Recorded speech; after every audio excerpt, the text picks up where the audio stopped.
हरे कृष्णा दोस्तों, आपके अपने YouTube चैनल पर आपका हार्दिक स्वागत है। इस वीडियो में दी गई सारी जानकारी को मैंने गहराई से जांच कर तैयार किया है या ये वीडियो सिर्फ आपको सही दिशा दिखाने के लिए बनाया गया है। कृपया इसे देखकर कोई बड़ा फैसला न लें।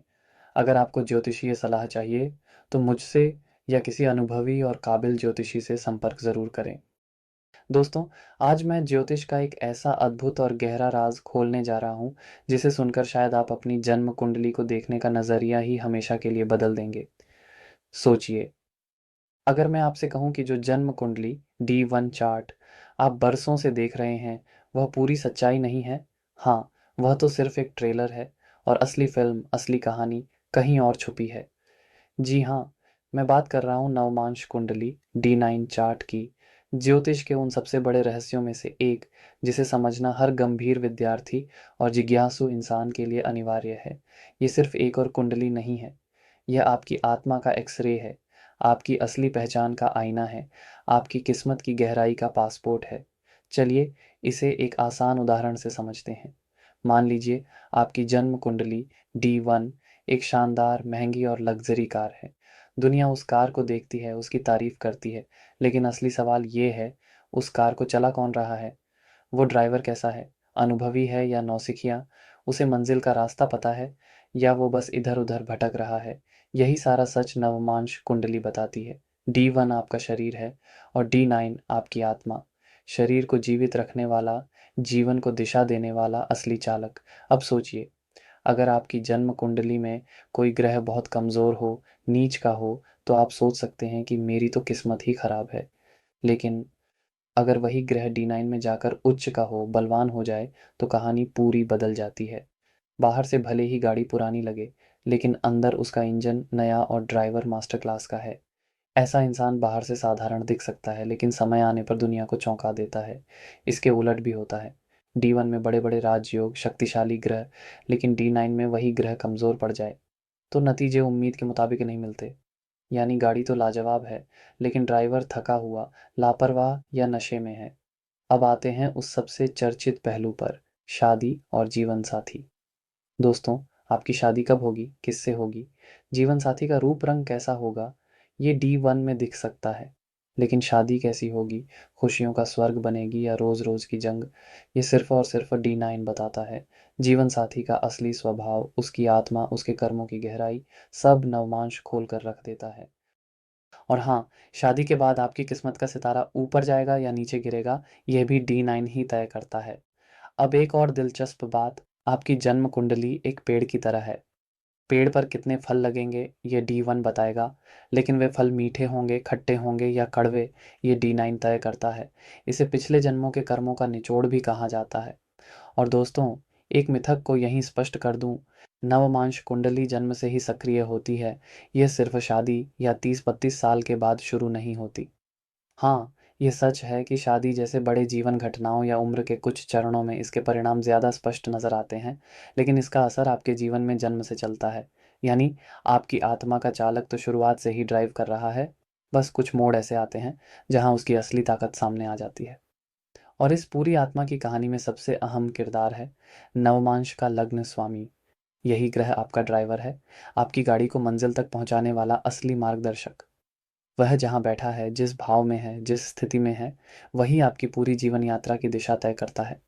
तो दोस्तों, आज से हम इस ड्राइवर की कहानी, उसकी ताकत, उसकी चुनौतियों और उसकी यात्रा को 12 अलग-अलग घरों में समझेंगे। यकीन मानिए, यह सफ़र आपको अपने जीवन के उस पहलू से मिलवाएगा, जिसे शायद आपने कभी गहराई से देखा ही नहीं। लेकिन एक ज़रूरी बात, यह जानकारी मैंने गहरे अध्ययन और अनुभव से आपके लिए तैयार की है। यह आपको एक सही दिशा दिखाने के लिए है। अपनी ज़िंदगी के किसी भी बड़े फैसले से पहले हमेशा किसी अनुभवी ज्योतिषी से पूरी कुंडली का विस्तृत विश्लेषण करवाएं, क्योंकि सच्ची भविष्यवाणी सिर्फ एक चार्ट देखकर नहीं, बल्कि पूरी ज्योतिषीय तस्वीर को समझकर ही की जाती है। तो चलिए, तैयार हो जाइए अपनी आत्मा के इस रोमांचक और रहस्यमयी सफ़र पर निकलने के लिए। नमस्कार दोस्तों। नवमांश लग्न का जो स्वामी ग्रह है, वो किसी और घर में जाने की बजाय घूम फिर कर अपने ही घर, यानी पहले घर में ही आकर बैठ गया है। इसका सीधा सा मतलब है कि आपकी आत्मा और आपका व्यक्तित्व दोनों एक ही दिशा में चल रहे हैं। जो ड्राइवर है, वो ठीक अपनी ड्राइविंग सीट पर बैठा है और उसे मंजिल का रास्ता भी पता है। गार ही पूरी तरह से उसके काबू में है। ज्योतिष में इसे वर्गोत्तम लग्न भी कहते हैं और ये अपने आप में एक बहुत बड़ा राजयोग माना जाता है। ये एक ऐसा आशीर्वाद है जो किस्मत वालों को ही मिलता है। इसका सबसे पहला और सबसे बड़ा फायदा आपकी ज़िंदगी की नींव में ही दिख जाता है और वो है आत्मविश्वास। ये कोई दिखावे वाला घमंड नहीं, बल्कि एक गहरी, शांत और मजबूत समझ होती है कि मैं कौन हूँ। जहाँ दूसरे लोग अपनी पूरी ज़िंदगी इसी सवाल का जवाब ढूँढने में लगा देते हैं, आपको इसका जवाब अंदर से पता होता है। आपके मन में कोई उलझन नहीं होती। जब दूसरे बच्चे स्कूल में सोच रहे होते हैं कि हमें कौन-सा विषय लेना है, आपको अंदर से एक आवाज़ आती है कि आपकी राह कौन-सी है, आपका लक्ष्य, आपकी मंज़िल, आपको बहुत कम उम्र से ही साफ दिखने लगती है। आप कभी भी भेड़चाल का हिस्सा नहीं बनते। आपको वो रास्ता कभी आकर्षित नहीं करेगा जिस पर हज़ारों लोग चल रहे हैं। आप अपनी पगडंडी खुद बनाते हैं, उस पर अकेले चलने का साहस रखते हैं और एक दिन वही पगडंडी दूसरों के लिए हाईवे बन जाती है। लोग आपको देखते हैं, आपसे सीखते हैं और आप अनजाने में ही कई लोगों के लिए प्रेरणा बन जाते हैं। समाज में आपका एक अलग ही मान-सम्मान होता है, क्योंकि आपके व्यक्तित्व में एक गज़ब का ठहराव और एक अनोखी चमक होती है। अब आते हैं उस विषय पर जिसके लिए नवमांश सबसे ज़्यादा मशहूर है, यानी शादी और जीवनसाथी। दोस्तों, जब नवमांश लग्न का स्वामी पहले घर में हो, तो ये आपकी शादीशुदा ज़िंदगी के लिए एक बहुत ही सुंदर योग बनाता है। कहानी में ट्विस्ट यहाँ आता है कि आपका जीवनसाथी सिर्फ़ एक साथी नहीं होता, वो आपकी किस्मत का ताला खोलने वाली चाबी बनकर आता है। अक्सर देखा गया है कि आपका जीवन साथी बिल्कुल आपकी परछाई जैसा होता है। उसकी सोच, उसकी आदतें, उसके सपने आपसे बहुत मिलते-जुलते हैं। ऐसा लगता है जैसे आप 2 शरीर और 1 आत्मा हों। आपको एक-दूसरे को समझने के लिए शब्दों की ज़रूरत नहीं पड़ती। आप आँखों-आँखों में ही बात कर लेते हैं। ये एक बहुत ही गहरी आत्मिक दोस्ती होती है। या फिर अगर वो आपसे अलग भी हो, तो शादी के बाद वो पूरी तरह आपके रंग में, आपकी दुनिया में ढल जाता है। आपका मजबूत व्यक्तित्व उसे इतना प्रभावित करता है कि वो खुशी-खुशी आपके सपनों को अपना बना लेता है। इसीलिए कहते हैं कि ऐसे लोगों का असली भाग्योदय यानी किस्मत का सितारा शादी के बाद चमकता है। हो सकता है शादी से पहले आप मेहनत तो बहुत कर रहे हों, पर नतीजे उतने अच्छे ना मिल रहे हों। लेकिन जैसे ही जीवन साथी का साथ मिलता है, मानो आपकी गाड़ी में एक और इंजन लग जाता है। आपकी ताकत दोगुनी हो जाती है। आपके रुके हुए काम बनने लगते हैं, आपको नए मौके मिलने लगते हैं। ऐसा लगता है जैसे लक्ष्मी जी ने आपके घर में प्रवेश कर लिया हो। आपका साथी आपके लिए भाग्यशाली साबित होता है। इस योग का एक और छिपा हुआ फ़ायदा है, मज़बूत चरित्र और मज़बूत अंतरात्मा। आपकी आत्मा इतनी शक्तिशाली होती है कि वो आपको कभी गलत रास्ते पर जाने ही नहीं देती। अगर कभी दुनिया की चकाचौंध में आप भटकने भी लगें, तो अंदर से एक बहुत मज़बूत आवाज़ आपको रोक लेगी, आपको सही-गलत का एहसास करा देगी। ये आपकी अपनी ही आत्मा की आवाज़ होती है, जो आपके लिए एक सुरक्षा कवच की तरह काम करती है। मुश्किलें और चुनौतियाँ तो हर किसी की ज़िंदगी में आती हैं, लेकिन आपके पास उनसे लड़ने का एक अनोखा हथियार होता है और वो है आपका आत्मविश्वास। आप गिरते हैं, लेकिन आपको पता होता है कि आप फिर से खड़े हो जाएँगे। आपको किसी बाहरी प्रेरणा की ज़रूरत नहीं पड़ती, आप अंदर से ही प्रेरित होते हैं। संक्षेप में कहूँ तो ये एक राजा जैसी स्थिति है। आप अपनी पहचान, अपनी आत्मा और अपनी किस्मत के खुद मालिक हैं। आपकी ज़िंदगी का रिमोट कंट्रोल पूरी तरह से आपके हाथ में है। ये सिर्फ़ एक ज्योतिषीय योग नहीं बल्कि ईश्वर का एक बहुत बड़ा वरदान है, जो आपको एक उद्देश्यपूर्ण और सफल जीवन जीने की शक्ति देता है। लेकिन दोस्तों, जैसा हम हमेशा कहते हैं, हर सिक्के के 2 पहलू होते हैं। जहाँ इतनी बड़ी ताकत होती है, वहाँ कुछ सावधानियाँ बरतने की भी बहुत ज़रूरत होती है। जब नवमांश का स्वामी पहले घर में होता है, तो सबसे बड़ा खतरा जो पैदा होता है, वो है अहंकार का, मैं का।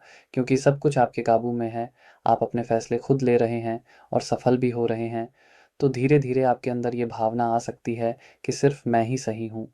आपको लगने लगता है कि आपसे बेहतर कोई नहीं जानता और ये अहंकार सबसे पहले आपकी शादीशुदा ज़िंदगी पर असर डालता है। आप अपने जीवनसाथी की सलाह को, उसकी बातों को नज़रअंदाज करना शुरू कर देते हैं। आपको लगता है कि जो फ़ैसला आपने ले लिया, बस वही आखिरी है। यहाँ हम की जगह मैं ले लेता है और रिश्ते में खटास आने लगती है। आपका साथी घुटन महसूस कर सकता है, क्योंकि उसे लगता है कि उसकी कोई सुन ही नहीं रहा। दूसरा नुकसान है ज़रूरत से ज़्यादा आत्मनिर्भर हो जाना। आत्मनिर्भर होना अच्छी बात है, लेकिन इतना भी नहीं कि आप किसी से मदद लेना ही छोड़ दें। आपको लगने लगता है कि मुझे किसी की ज़रूरत नहीं है। इस वजह से आप कभी-कभी अकेले पियास जाते हैं। लोग आपसे जुड़ने से कतराने लगते हैं क्योंकि आपका व्यक्तित्व उन्हें बहुत हावी होने वाला लगता है। एक और बात, ऐसे लोग कभी-कभी बहुत ज़िद्दी और कठोर हो जाते हैं। वो बदलाव को आसानी से स्वीकार नहीं कर पाते। उन्हें लगता है कि जो तरीका उन्होंने अपनाया है, बस वही सही है, जबकि ज़िंदगी हमेशा हमसे लचीलापन मांगती है। अगर आप समय के साथ खुद को नहीं बदलेंगे, तो आप पीछे रह सकते हैं। आप अपनी ही दुनिया में इतने मग्न हो जाते हैं कि आपको अपने परिवार, अपने दोस्तों की ज़रूरतें दिखाई ही नहीं देती। आप अनजाने में उन्हें नज़रअंदाज करने लगते हैं, जिससे रिश्तों में दूरियां आ सकती हैं। तो यहाँ चुनौती ये है कि इस बड़ी ताकत को अहंकार में बदलने से कैसे रोका जाए। अपनी पहचान को मजबूत रखना है, पर उसे दूसरों पर हावी नहीं होने देना है। यही इस योग का सबसे बड़ा इम्तिहान है। तो अब सवाल उठता है कि इसका उपाय क्या है? घबराने की कोई बात नहीं है, क्योंकि ज्योतिष डराने के लिए नहीं बल्कि रास्ता दिखाने के लिए है। उपाय बहुत सरल हैं और आपकी सोच से जुड़े हुए हैं। सबसे पहला और सबसे ज़रूरी उपाय है सुनना सीखें। खासकर अपने जीवन साथी की बातों को ध्यान से सुनें और महत्व दें। कोई भी बड़ा फैसला लेने से पहले उनकी राय ज़रूर लें। ये आपके अहंकार को काबू में रखेगा और आपके रिश्ते को मजबूत बनाएगा। दूसरा उपाय आपके नवमांश के स्वामी ग्रह से जुड़ा है। आपको बस ये देखना है कि आपकी नवमांश कुंडली में लग्न का मालिक कौन है और उस ग्रह को मजबूत करना है। उदाहरण के लिए, अगर वो सूर्य हैं तो रोज़ सुबह सूर्य को जल चढ़ाएं और ओम सूर्याय नमः का जाप करें। अगर वो चंद्रमा हैं तो सोमवार को शिवजी को जल अर्पित करें और पूर्णिमा की रात चंद्रमा को देखें। अगर मंगल हैं तो मंगलवार को हनुमान चालीसा का पाठ करें। अगर बृहस्पति यानी गुरु हैं तो गुरुवार को पीली चीज़ों का दान करें और अपने गुरुओं का सम्मान करें। और यदि शनि हैं तो शनिवार को ओम शम शनैश्चराय नमः मंत्र का जाप करें और ज़रूरतमंद लोगों की मदद करें। अपने उस खास ग्रह को मजबूत करने से आपकी आत्मा को सही दिशा मिलती है। तीसरा उपाय है सेवा। बिना किसी स्वार्थ के चुपचाप किसी की मदद करें, चाहे वो जानवरों की सेवा हो या किसी गरीब की मदद। जब आप दूसरों के लिए कुछ करते हैं तो आपका मैं अपने आप छोटा हो जाता है और आप ज़्यादा विनम्र बनते हैं। और आखिरी सलाह, दूसरों के साथ मिलकर काम करना सीखें। हमेशा अकेले सब कुछ करने की कोशिश ना करें। जब आप दूसरों के साथ मिलकर काम करते हैं, तो आप दूसरे नज़रियों का सम्मान करना सीखते हैं। याद रखिए, आपके पास एक अद्भुत शक्ति है, बस उसे सही दिशा और सही संतुलन देने की ज़रूरत है। फिर देखिए, आपकी ज़िंदगी कैसे चमकती है। नमस्कार दोस्तों। जब आपकी आत्मा का मालिक यानी नवमांश लग्न का स्वामी दूसरे घर में बैठता है, तो इसका सीधा सा मतलब है कि आपकी आत्मा का मुख्य उद्देश्य आपके कुटुंब, आपके संस्कार, आपकी वाणी और आपके जमा किए हुए धन से जुड़ ढा गया है। आप इस दुनिया में अपनी एक अलग पहचान बनाने के लिए नहीं, बल्कि अपने परिवार की पहचान को आगे बढ़ाने के लिए आए हैं। आपकी रीडिंग आपके परिवार से बहुत गहराई तक जुड़ी होती है। इसका सबसे पहला और सबसे गहरा फ़ायदा ये है कि आप एक सच्चे पारिवारिक इंसान होते हैं। आपके लिए आपका परिवार ही आपकी पहली प्राथमिकता है। आप उनके मान-सम्मान और उनकी परंपराओं के लिए कुछ भी कर सकते हैं। अक्सर देखा गया है कि ऐसे लोग अपने परिवार के साथ मिलकर ही काम करते हैं या कोई ऐसा काम चुनते हैं जिससे उनके परिवार का नाम ऊँचा हो। आपका परिवार आपके लिए सिर्फ एक सहारा नहीं, बल्कि आपकी सबसे बड़ी ताकत होता है। जब भी आप ज़िंदगी में लद्दाते हैं, आपका परिवार एक मजबूत किले की तरह आपकी रक्षा करता है। अब बात करते हैं शादी और जीवन साथी की। इस योग में आपका जीवन साथी आपके लिए सिर्फ एक हमसफ़र बनकर नहीं आता, बल्कि वो आपके परिवार के भाग्य को जगाने वाली चाबी बनकर आता है। आपका साथी आपके परिवार में बहुत अच्छी तरह से घुल-मिल जाता है और वो भी आपकी ही तरह परिवार को महत्व देने लगता है। आप दोनों का लक्ष्य एक हो जाता है, परिवार को खुश रखना, उसे आगे बढ़ाना। शादी के बाद तो मानो आपके परिवार की किस्मत ही चमक उठती है। अब आते हैं आपकी आवाज़ पर। दोस्तों, ये योग आपकी वाणी में एक अनोखा जादू भर देता है। आपकी आवाज़ में एक शांति, एक ठहराव और एक सच्चाई होती है। लोग आपकी बातें सुनना पसंद करते हैं क्योंकि उन्हें लगता है कि आप जो भी बोल रहे हैं, वो दिल से बोल रहे हैं। आपकी आवाज़ आपकी आत्मा का आईना बन जाती है। आप अपनी बातों से बिगड़े हुए काम बना सकते हैं, टूटे हुए रिश्तों को जोड़ दे सकते हैं और निराश लोगों के मन में उम्मीद जगा सकते हैं। इसीलिए आप एक बहुत अच्छे सलाहकार, शिक्षक, कहानीकार या कोई भी ऐसा काम जिसमें आवाज़ का इस्तेमाल हो, उसमें बहुत सफल हो सकते हैं और अब वो विषय जिसका सबको इंतज़ार रहता है, पैसा। यह योग आत्मा के स्तर पर एक बहुत बड़ा धन योग है। इसका मतलब यह है कि आपकी आत्मा को पता है कि धन कैसे कमाना है और उसे कैसे संभाल कर रखना है। आप पैसे की कीमत समझते हैं और फिजूल खर्ची से बचते हैं। आपके अंदर पैसा जोतने की एक कुदरती कला होती है। और सबसे दिलचस्प बात यह है कि आपकी ज़िंदगी में धन का असली प्रवाह शादी के बाद शुरू होता है। आपका जीवन साथी आपके लिए लक्ष्मी का रूप बनकर आता है। या तो वो खुद एक संपन्न परिवार से होता है, या फिर उनके आपकी ज़िंदगी में कदम रखते ही आपकी आमदनी के नए नए रास्ते खुलने लगते हैं। आप और आपका जीवन साथी मिलकर एक बड़ी संपत्ति खरीदी कर सकते हैं। आप अपने परिवार के लिए एक तरह से खजांची की भूमिका निभाते हैं, जो धन को जोतता है और परिवार की सुरक्षा करता है। ये लोग अपने संस्कारों से बहुत जुड़े होते हैं। ये जानते हैं कि ज़िंदगी में नैतिक मूल्य क्या होते हैं। इनके लिए पैसा कमाना ज़रूरी है, लेकिन सही रास्ते पर चलकर कमाना उससे भी ज़्यादा ज़रूरी है। इनका परम सुख अपने परिवार को एक सुरक्षित और आरामदायक ज़िंदगी देने में ही छिपा होता है, और यही करके इनकी आत्मा को सच्ची शांति मिलती है। खाने-पीने का शौक भी इनमें खूब होता है। खासकर पारंपरिक और घर का बना हुआ स्वादिष्ट भोजन इन्हें बहुत भाता है। परिवार के साथ बैठकर भोजन करना इनके लिए किसी उत्सव से कम नहीं होता।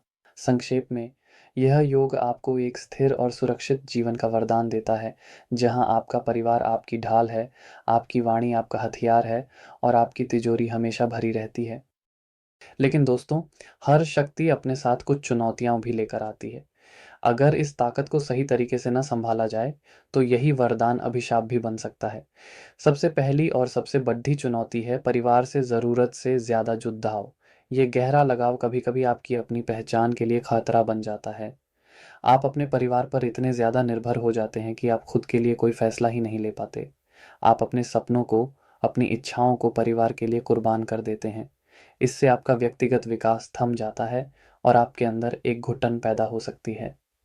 आपका जीवन साथी भी यह महसूस कर सकता है कि आपकी ज़िंदगी में उसकी जगह से ज़्यादा आपके परिवार की जगह है, जिससे रिश्ते में तनाव आ सकता है। दूसरी चुनौती है ज़रूरत से ज़्यादा अधिकार जताना, क्योंकि दूसरा घर मेरा का भाव देता है, मेरा परिवार, मेरा पैसा, तो आपके अंदर एक कब्ज़ा करने वाली आदत आ सकती है। आप अपने जीवन साथी और अपने पैसों को लेकर बहुत ज़्यादा असुरक्षित महसूस कर सकते हैं। आपको हमेशा एक डर सताता है कि कोई मुझसे ये सब छीन ना ले। ये शक और डर आपके रिश्तों को धीरे-धीरे खोखला कर देता है। अब बात करते हैं वाणी की। जिस वाणी में अमृत होता है, अगर यहाँ बैठा ग्रह अशुभ हो, तो वही वाणी ज़हर उगल सकती है। आप गुस्से में या बिना सोचे समझे ऐसी कट-डहेवी बातें बोल सकते हैं जो सामने वाले के दिल को छलनी कर दें।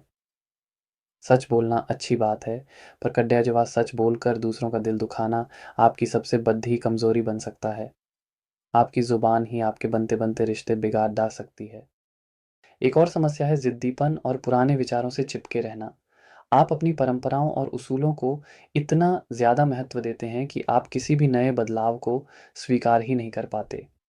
आपको लगता है कि जो आपके बुजुर्गों ने किया, बस वही सही है।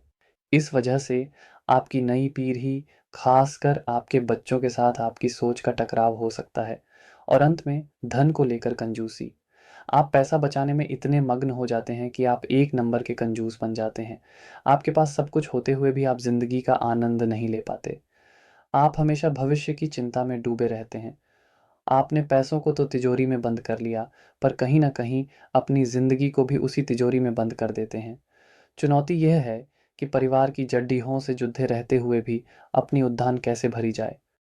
तो इन चुनौतियों से घबराने की ज़रूरत नहीं है, क्योंकि ज्योतिष हमें हर समस्या का समाधान भी बताता है। उपाय बहुत ही सरल हैं और आपकी आदतों से जुड़े हुए हैं। सबसे पहला और सबसे ज़रूरी उपाय आपकी वाणी के लिए है। अपनी ज़ुबान को साधना सीखिए। रोज़ कुछ देर चुप रहने की, यानी मौन व्रत रखने की आदत डालिए। बोलने से पहले 3 सेकंड रुककर सोचने का नियम बनाइए कि क्या यह बोलना ज़रूरी है। इससे आपकी वाणी में अपने आप एक ठहराव और मिठास आएगी। हर रोज़ सुबह माँ सरस्वती का ध्यान करें और उनसे प्रार्थना करें कि वो आपकी ज़ुबान पर वास करें। आप ओम ऐं सरस्वत्याय नमः मंत्र का जाप भी कर सकते हैं। यह आपकी वाणी को बहुत सकारात्मक ऊर्जा देगा। दूसरा उपाय है धन और अधिकार की भावना को काबू में करने का। इसका सबसे अचूक उपाय है दान। अपनी कमाई का एक छोटा-सा हिस्सा नियमित रूप से दान करने की आदत डालें, क्योंकि दूसरा घर भोजन का भी है। इसलिए भूखे लोगों को भोजन कराना, जिसे अन्नदान कहते हैं, आपके लिए चमत्कार की तरह काम करेगा। आप रोज़ पक्षियों को दाना या गाय को रोटी भी खिला सकते हैं। जब आप देना सीखते हैं, तो जोड़ने की ज़िद और कब्ज़ा करने का मोह अपने आप कम होने लगता है। तीसरा उपाय है, अपनी एक अलग पहचान बनाने के लिए परिवार के साथ-साथ अपने लिए भी समय निकालिए। कोई ऐसा शौक या काम पकड़िए जो सिर्फ़ आपका हो, जिसमें आपके परिवार का कोई दखल ना हो। चाहे वो कोई खेल हो, संगीत सीखना हो या अकेले कहीं घूमने जाना हो, यह आपको आत्मनिर्भर बनाएगा और आपके अंदर की घुटन को खत्म करेगा। चौथा और सबसे शक्तिशाली उपाय उस ग्रह से जुड़ा है जो दूसरे घर में बैठा है। आपको उस ग्रह को मजबूत और सकारात्मक बनाना होगा। अगर वो सूर्य है, तो रविवार को गुड़ का दान करें और अपने पिता का आदर करें। अगर वो चंद्रमा है, तो सोमवार को किसी ज़रूरतमंद को दूध या चावल दें और अपनी माँ की सेवा करें। अगर वो मंगल है, तो मंगलवार को छोटे भाइयों की मदद करें और मसूर की दाल का दान करें। अगर वो बुध है, तो बुधवार को गाय को हरा चारा खिलाएं और अपनी बहन बेटियों को खुश रखें। अगर बृहस्पति हैं, तो गुरुवार को मंदिर में ब्राह्मण को पीले फल या बेसन की मिठाई का दान दें।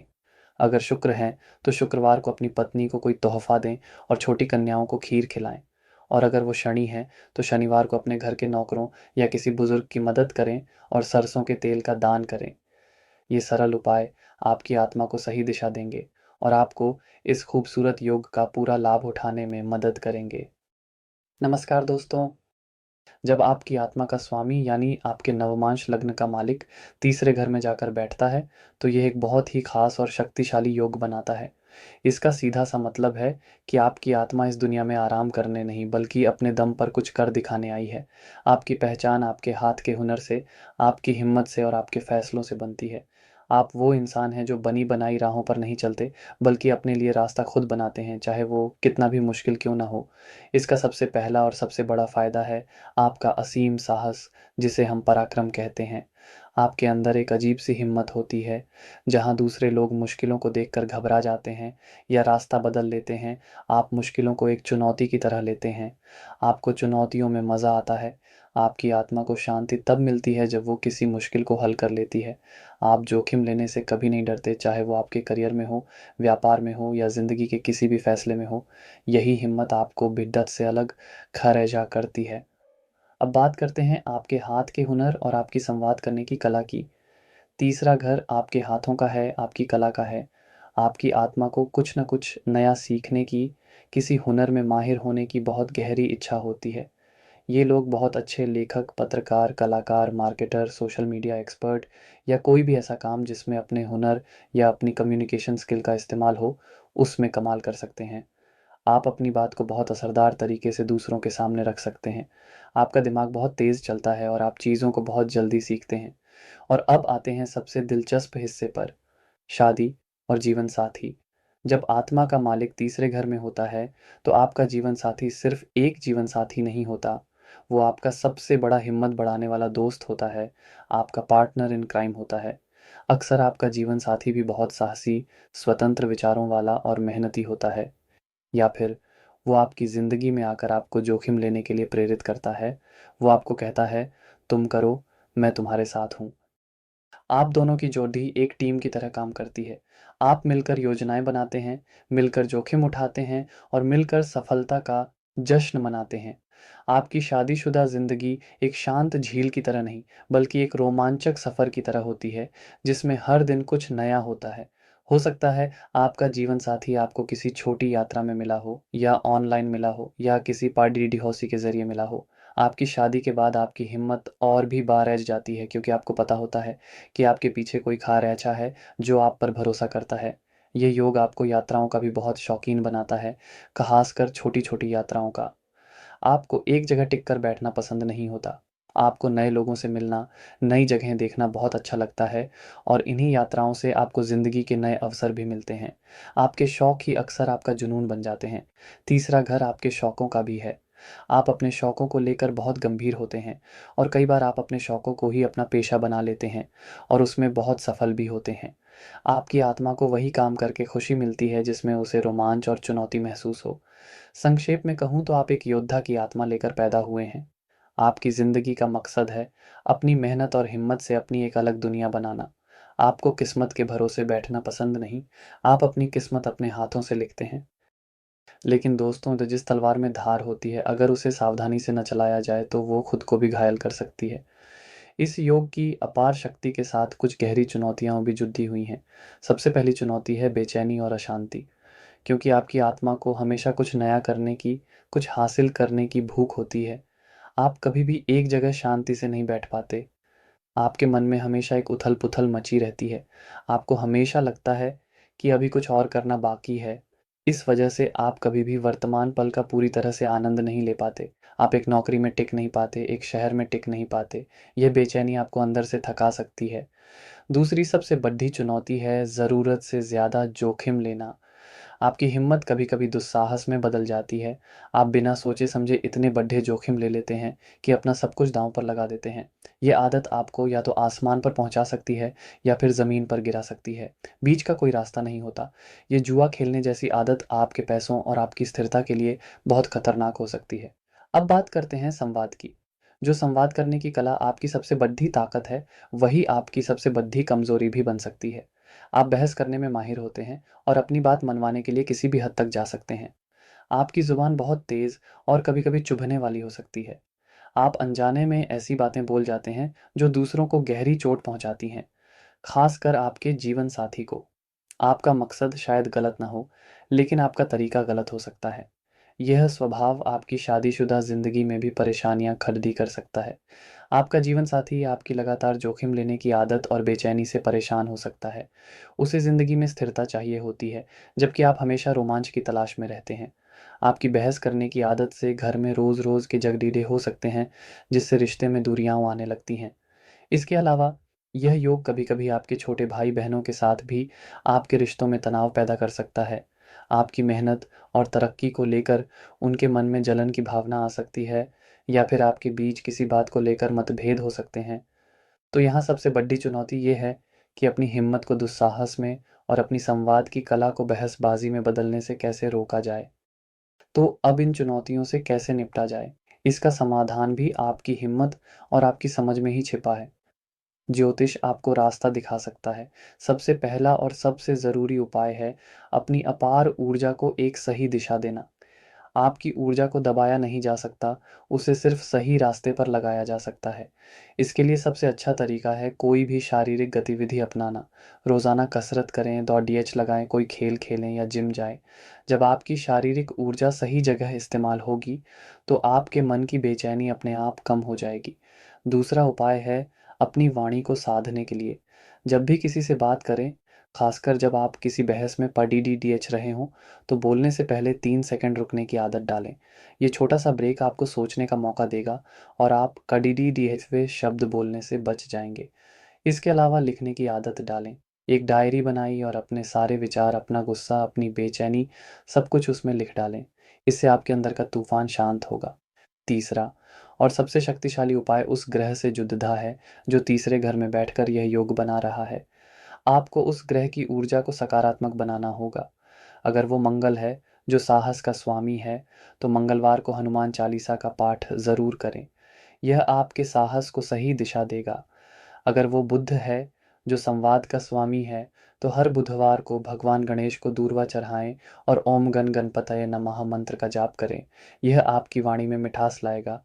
अगर वो बृहस्पति गुरु हैं, तो अपने गुरुओं और शिक्षकों का सम्मान करें और गुरुवार को धार्मिक किताबें पढ़ें। अगर शुक्र हैं, तो अपने हुनर को और निखारें, जैसे संगीत सीखें या चित्रकारी करें और अपनी पत्नी का सम्मान करें।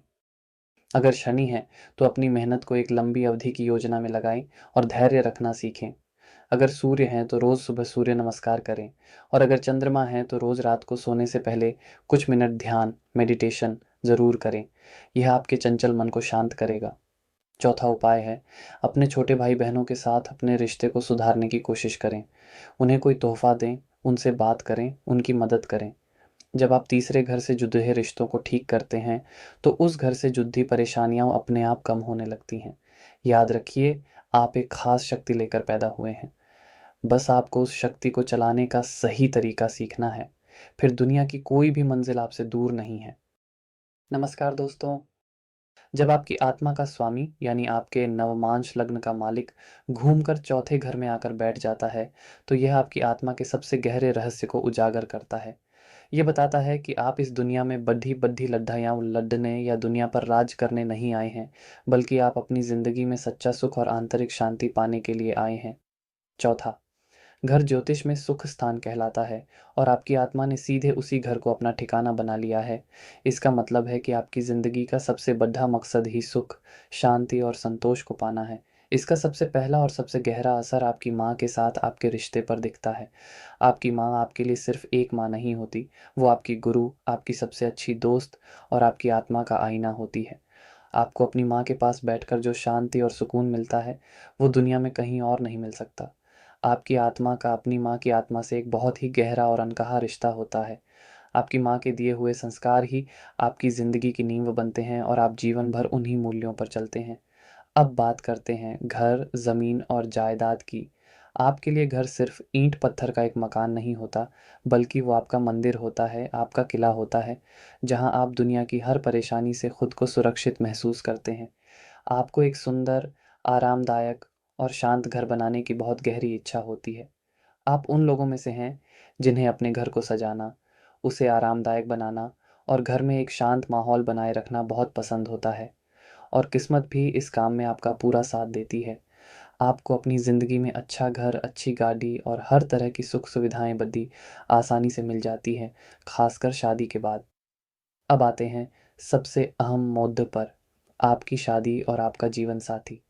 इस योग में आपका जीवन साथी आपके लिए वो इंसान बनकर आता है जो आपके घर को घर बनाता है। आपका साथी बहुत ही घरेलू, शांत स्वभाव का और परिवार को प्यार करने वाला होता है। वो आपकी इस गहरी इच्छा को समझता है कि आपको शांति और सुकून चाहिए और वो आपके लिए वैसा ही माहौल बनाने में आपकी पूरी मदद करता है।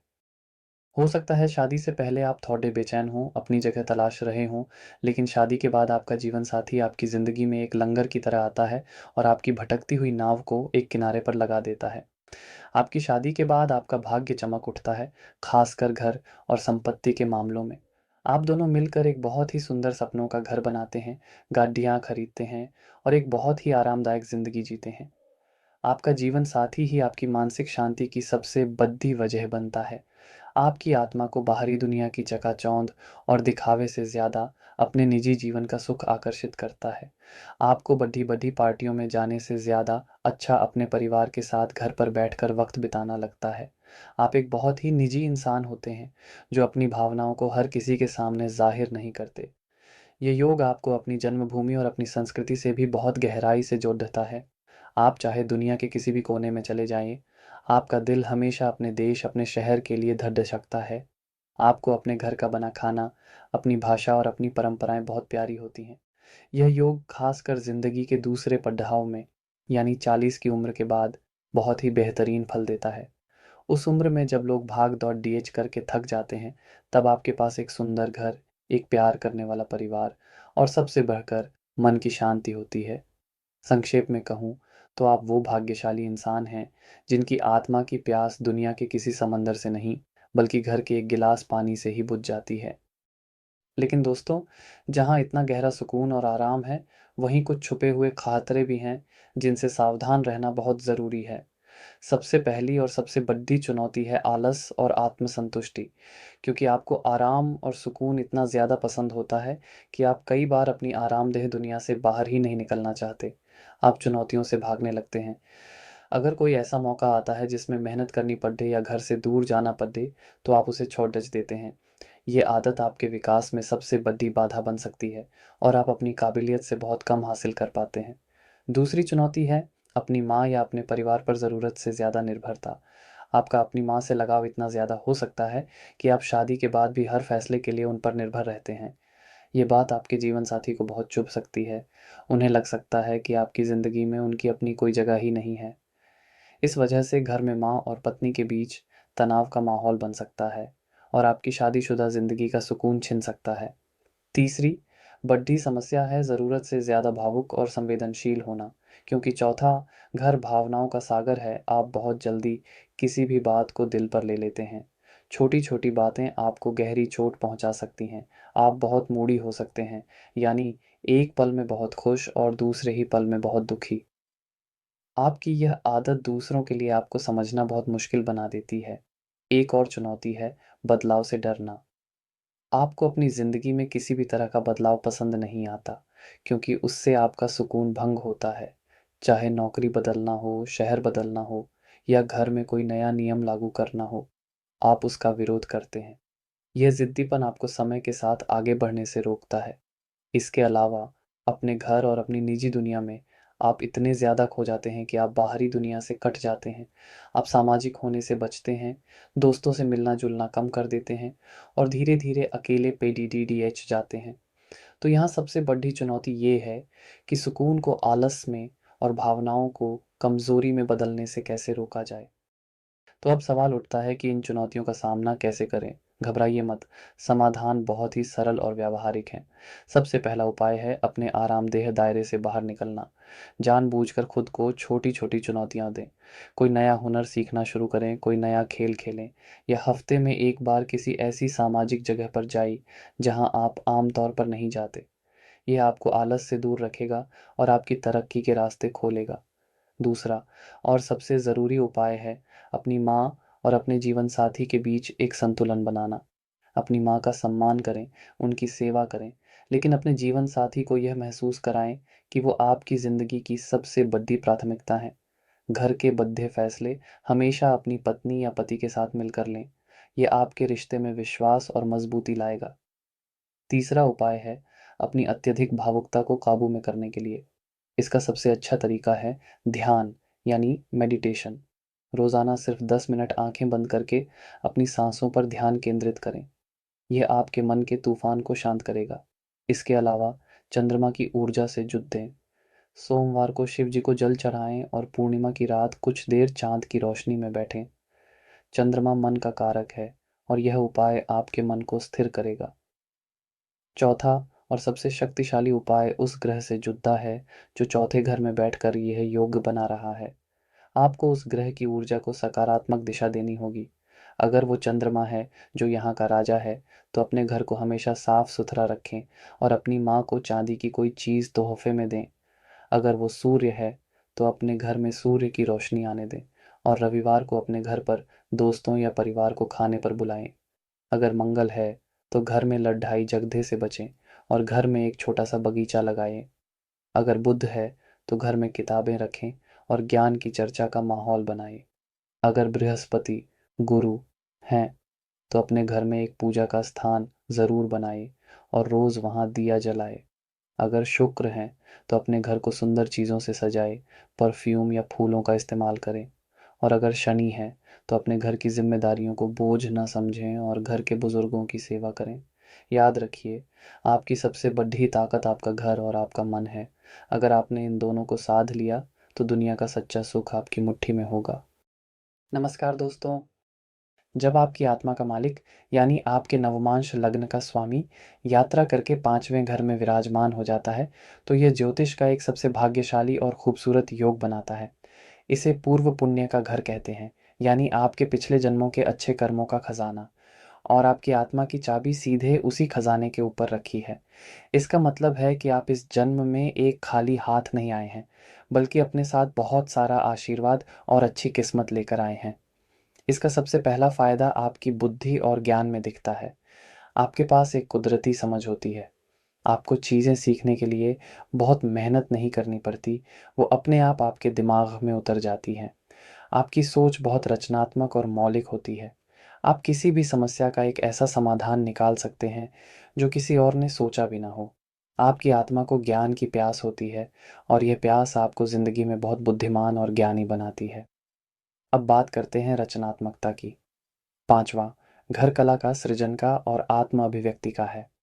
आपकी आत्मा को शांति तब मिलती है जब वो कुछ नया बनाती है। चाहे वो कोई कविता लिखना हो, कोई तस्वीर बनाना हो, संगीत की धुन बनाना हो या बस अपने काम को एक नए और अनोखे अंदाज में करना हो। आपके लिए आपका काम कभी बोझ नहीं होता, वो आपके लिए एक खेल होता है, एक कला होती है। यही वजह है कि ऐसे लोग कला, मनोरंजन, शिक्षा या किसी भी रचनात्मक क्षेत्र में बहुत नाम कमाते हैं। और अब आते हैं उस विषय पर जो इस योग को सबसे खास बनाता है, प्रेम, रोमांस और आपका जीवन साथी। दोस्तों, यह योग आपकी शादीशुदा ज़िंदगी को एक फ़िल्मी प्रेम कहानी जैसा बना देता है। आपका जीवन साथी सिर्फ़ एक ज़िम्मेदार साथी नहीं होता, वो आपका सबसे बड्ढा प्रेमी होता है। आपकी आत्मा अपने जीवन साथी से एक बहुत ही गहरा, रोमांटिक और चंचल रिश्ता चाहती है। अक्सर देखा गया है कि आपका जीवन साथी भी बहुत रचनात्मक, बुद्धिमान और ज़िंदा दिल इंसान होता है। वो आपके जीवन में आकर आपकी ज़िंदगी को नीरस नहीं, बल्कि और भी ज़्यादा रंगीन बना देता है। आप दोनों की जोड़ी ऐसी होती है, जो साथ में घूमती है, फ़िल्में देखती हैं, पार्टियाँ करती हैं और ज़िंदगी के हर पल का आनंद लेती है। आपका घर सिर्फ़ एक घर नहीं, बल्कि आपके प्यार का एक खूबसूरत मंच होता है। ये योग अक्सर प्रेम विवाह की तरफ भी इशारा करता है, या हो सकता है कि आपका जीवन साथी आपको किसी कॉलेज, किसी पार्टी या किसी मनोरंजक जगह पर मिला हो। शादी के बाद आपकी रचनात्मकता और आपकी किस्मत दोनों ही और ज़्यादा चमकने लगती है। और अब बात करते हैं बच्चों की। पांचवां घर बच्चों का भी होता है। ये योग आपको बहुत ही भाग्यशाली, बुद्धिमान और प्रतिभाशाली संतान का सुख देता है। आपके बच्चे आपके लिए सिर्फ आपकी जिम्मेदारी नहीं, बल्कि आपकी खुशी और आपके अभिमान का सबसे बड़ा कारण बनते हैं। आपका अपने बच्चों के साथ रिश्ता एक दोस्त जैसा होता है। आप उनके साथ खेलते हैं, सीखते हैं और उनकी उपलब्धियों पर गर्व महसूस करते हैं। आपके बच्चे आपका नाम रोशन करते हैं। आपके पिछले जन्मों के अच्छे कर्मों की वजह से आपको ज़िंदगी में कई बार अचानक से फ़ायदे मिलते हैं। चाहे वो शेयर बाज़ार से हो, लॉटरी से हो या किसी भी तरह के सट्टे से हो। आपकी छठी इंद्री बहुत तेज़ होती है और आपको पहले से ही अंदाज़ा हो जाता है कि कौन-सा काम फ़ायदेमंद होगा। संक्षेप में कहूँ तो आप वो भाग्यशाली आत्मा हैं, जिसे ईश्वर ने ज़िंदगी की सबसे खूबसूरत चीज़ें अनुभव करने के लिए भेजा है। सच्चा प्यार, रचनात्मकता का आनंद, बच्चों का सुख और अच्छी किस्मत। आपकी ज़िंदगी एक गंभीर किताब नहीं, बल्कि एक मनोरंजक और रोमांटिक उपन्यास की तरह होती है। लेकिन दोस्तों, ज़िंदगी में कुछ भी बिना शर्तों के नहीं मिलता। जहाँ इतनी सारी खुशियाँ और इतना सारा मनोरंजन है, वहाँ कुछ गहरी चुनौतियाँ भी हैं, जिन्हें समझना बहुत ज़रूरी है। सबसे पहली और सबसे बड़ी चुनौती है रिश्तों में अस्थिरता, क्योंकि आपकी आत्मा को हमेशा रोमांस और उत्तेजना की तलाश रहती है। आप एक रिश्ते में बहुत जल्दी ऊब सकते हैं। आपको हमेशा कुछ नया और रोमांचक चाहिए होता है। यह आदत आपकी शादीशुदा ज़िंदगी के लिए खतरनाक हो सकती है। अगर शादी में रोमांस कम हो जाए, तो आपका मन भटक सकता है और आप शादी के बाहर प्यार की तलाश करने लग सकते हैं। इससे आपका बसा-बसाया घर टूट सकता है। दूसरी बड़ी चुनौती है सट्टेबाज़ी और जुए की लत, क्योंकि आपको आसानी से फ़ायदा मिल जाता है। आपको लग सकता है कि आपकी किस्मत कभी आपका साथ नहीं छोड़ेगी। ये सोच आपको एक बड़ी लत की ओर धकेल सकती है। आप बिना सोचे समझे अपना सारा पैसा दांव पर लगा सकते हैं और एक ही झटके में सब कुछ गंवा सकते हैं। तीसरी समस्या है अपने शौकों में इतना ज़्यादा डूब जाना कि आप अपनी जिम्मेदारियों को भूल जाएं। आप अपने मनोरंजन, अपनी पार्टियों और अपनी रचनात्मक दुनिया में इतने खो सकते हैं कि आप अपने परिवार, अपने काम और अपनी दूसरी ज़रूरी जिम्मेदारियों को नज़रअंदाज करने लगें। यह आपको एक गैर जिम्मेदार इंसान बना सकता है। एक और चुनौती है अहंकार, क्योंकि आप बुद्धिमान हैं, रचनात्मक हैं और आपके बच्चे भी प्रतिभाशाली हैं, तो आपके अंदर एक अभिमान आ सकता है। आपको लग सकता है कि आपसे बेहतर कोई नहीं है। आप दूसरों की सलाह सुनना बंद कर देते हैं और अपनी ही दुनिया में खुद को सबसे बड़ा समझने लगते हैं। यह अहंकार आपके रिश्तों को खराब कर सकता है। बच्चों को लेकर भी समस्या हो सकती है। या तो आप उन पर अपनी उम्मीदों का बहुत ज़्यादा बोझ डाल देते हैं, या फिर उनके पालन-पोषण में इतने ज़्यादा व्यस्त हो जाते हैं कि अपने जीवन साथी को ही भूल जाते हैं। तो यहाँ सबसे बड़ी चुनौती ये है कि मनोरंजन को गैर ज़िम्मेदारी में और रोमांस को बेवफ़ाई में बदलने से कैसे रोका जाए। अपनी रचनात्मक ऊर्जा को एक सही और स्थिर दिशा देना ही आपका सबसे बड़ा इम्तिहान है। तो अब इस रोमांटिक और चंचल आत्मा को सही रास्ते पर कैसे लाया जाए? घबराइए मत, इसका समाधान भी बहुत ही रचनात्मक और प्रेमपूर्ण है। सबसे पहला उपाय है अपनी रचनात्मक ऊर्जा को एक ठोस रूप देना। आप सिर्फ शौक के लिए चीज़ें न करें, उन्हें पूरा करने का लक्ष्य बनाएँ। अगर आप लिखते हैं तो एक किताब पूरी करें। अगर आप संगीत बनाते हैं तो एक गाना रिकॉर्ड करें। जब आप अपनी कला को एक मुकाम तक पहुंचाते हैं, तो आपकी भटकती हुई ऊर्जा को एक मंजिल मिल जाती है। दूसरा और सबसे ज़रूरी उपाय है अपने रोमांस को अपने जीवन साथी पर केंद्रित करना। अपनी सारी रोमांटिक ऊर्जा और कल्पना अपनी शादीशुदा ज़िंदगी को खूबसूरत बनाने में लगाइए। अपनी पत्नी या पति के लिए कविताएं लिखिए, उनके लिए सरप्राइज़ प्लान कीजिए, उनके साथ डेट पर जाइए। अपने जीवन साथी को ही अपना सबसे बड़ा प्रेम बना लीजिए, फिर आपको बाहर प्यार तलाशने की ज़रूरत ही नहीं पड़ेगी। तीसरा उपाय है सट्टेबाजी से दूर रहना। अगर आपको शेयर बाज़ार में निवेश करना ही है, तो उसे जुए की तरह नहीं, बल्कि एक पढ़ाई की तरह करें। पूरी जानकारी लेकर, सोच समझकर और लंबी अवधि के लिए निवेश करें। एक नियम बना लें कि आप अपनी कमाई का एक छोटा-सा हिस्सा ही इसमें लगाएँगे। चौथा और सबसे शक्तिशाली उपाय आपकी आत्मा को सही दिशा देने के लिए है। पाँचवाँ, घर मंत्र और इष्ट देव का भी होता है। अपने इष्ट देव यानी अपने सबसे प्रिय भगवान या देवी की नियमित रूप से पूजा करें। उनके मंत्र का जाप करें। यह आपकी बुद्धि को स्थिर करेगा और आपके अहंकार को काबू में रखेगा। इसके अलावा जो ग्रह 5वें घर में बैठा है उसे मजबूत करें। अगर वो सूर्य है तो भगवान राम की पूजा करें और गायत्री मंत्र का जाप करें। अगर वो चंद्रमा है तो भगवान कृष्ण की भक्ति करें। अगर मंगल है तो हनुमान जी की पूजा करें। अगर बुध है तो माँ सरस्वती या भगवान गणेश की आराधना करें। अगर बृहस्पति गुरु हैं तो अपने गुरु की सेवा करें या भगवान विष्णु के मंत्रों का जाप करें। अगर शुक्र हैं तो माँ लक्ष्मी की पूजा करें। और अगर शनि हैं तो भगवान शिव या हनुमान जी की शरण में जाए। और आखिरी उपाय, अपने बच्चों के दोस्त बने, उनके गुरु नहीं। उन पर अपनी उम्मीदें न थोपें, बल्कि उनकी प्रतिभा को निखारने में उनकी मदद करें। याद रखिए, आपके पास ज़िंदगी का जश्न मनाने का एक खास आशीर्वाद है। बस अपनी ज़िंदगी के निर्देशक बनें और अपनी इस खूबसूरत फ़िल्म को एक सुखद अंत दें। नमस्कार दोस्तों। जब आपकी आत्मा का मालिक यानी आपके नवमांश लग्न का स्वामी छठे घर में जाकर बैठ जाता है, तो ज़्यादातर लोग इसे एक मुश्किल योग मानकर घबरा जाते हैं। लेकिन सच तो यह है कि यह सबसे शक्तिशाली और छुपे हुए राजयोगों में से एक है। छठा घर होता है लड़ाई का, बीमारियों का, कर्ज का और दुश्मनों का। अब सोचिए, जब आपका सेनापति खुद युद्ध के मैदान में जाकर खड़ा हो जाए, तो क्या होगा? वो हारेगा नहीं, वो जीतेगा। आपकी आत्मा ने जानबूझकर एक मुश्किल रास्ता चुना है, क्योंकि उसे पता है कि वो कमज़ोर नहीं, बल्कि एक विजेता है। इसका सबसे पहला और सबसे बड़ा फ़ायदा ये है कि आपके अंदर मुश्किलों से लड़ने की एक अनोखी और गज़ब की क्षमता होती है।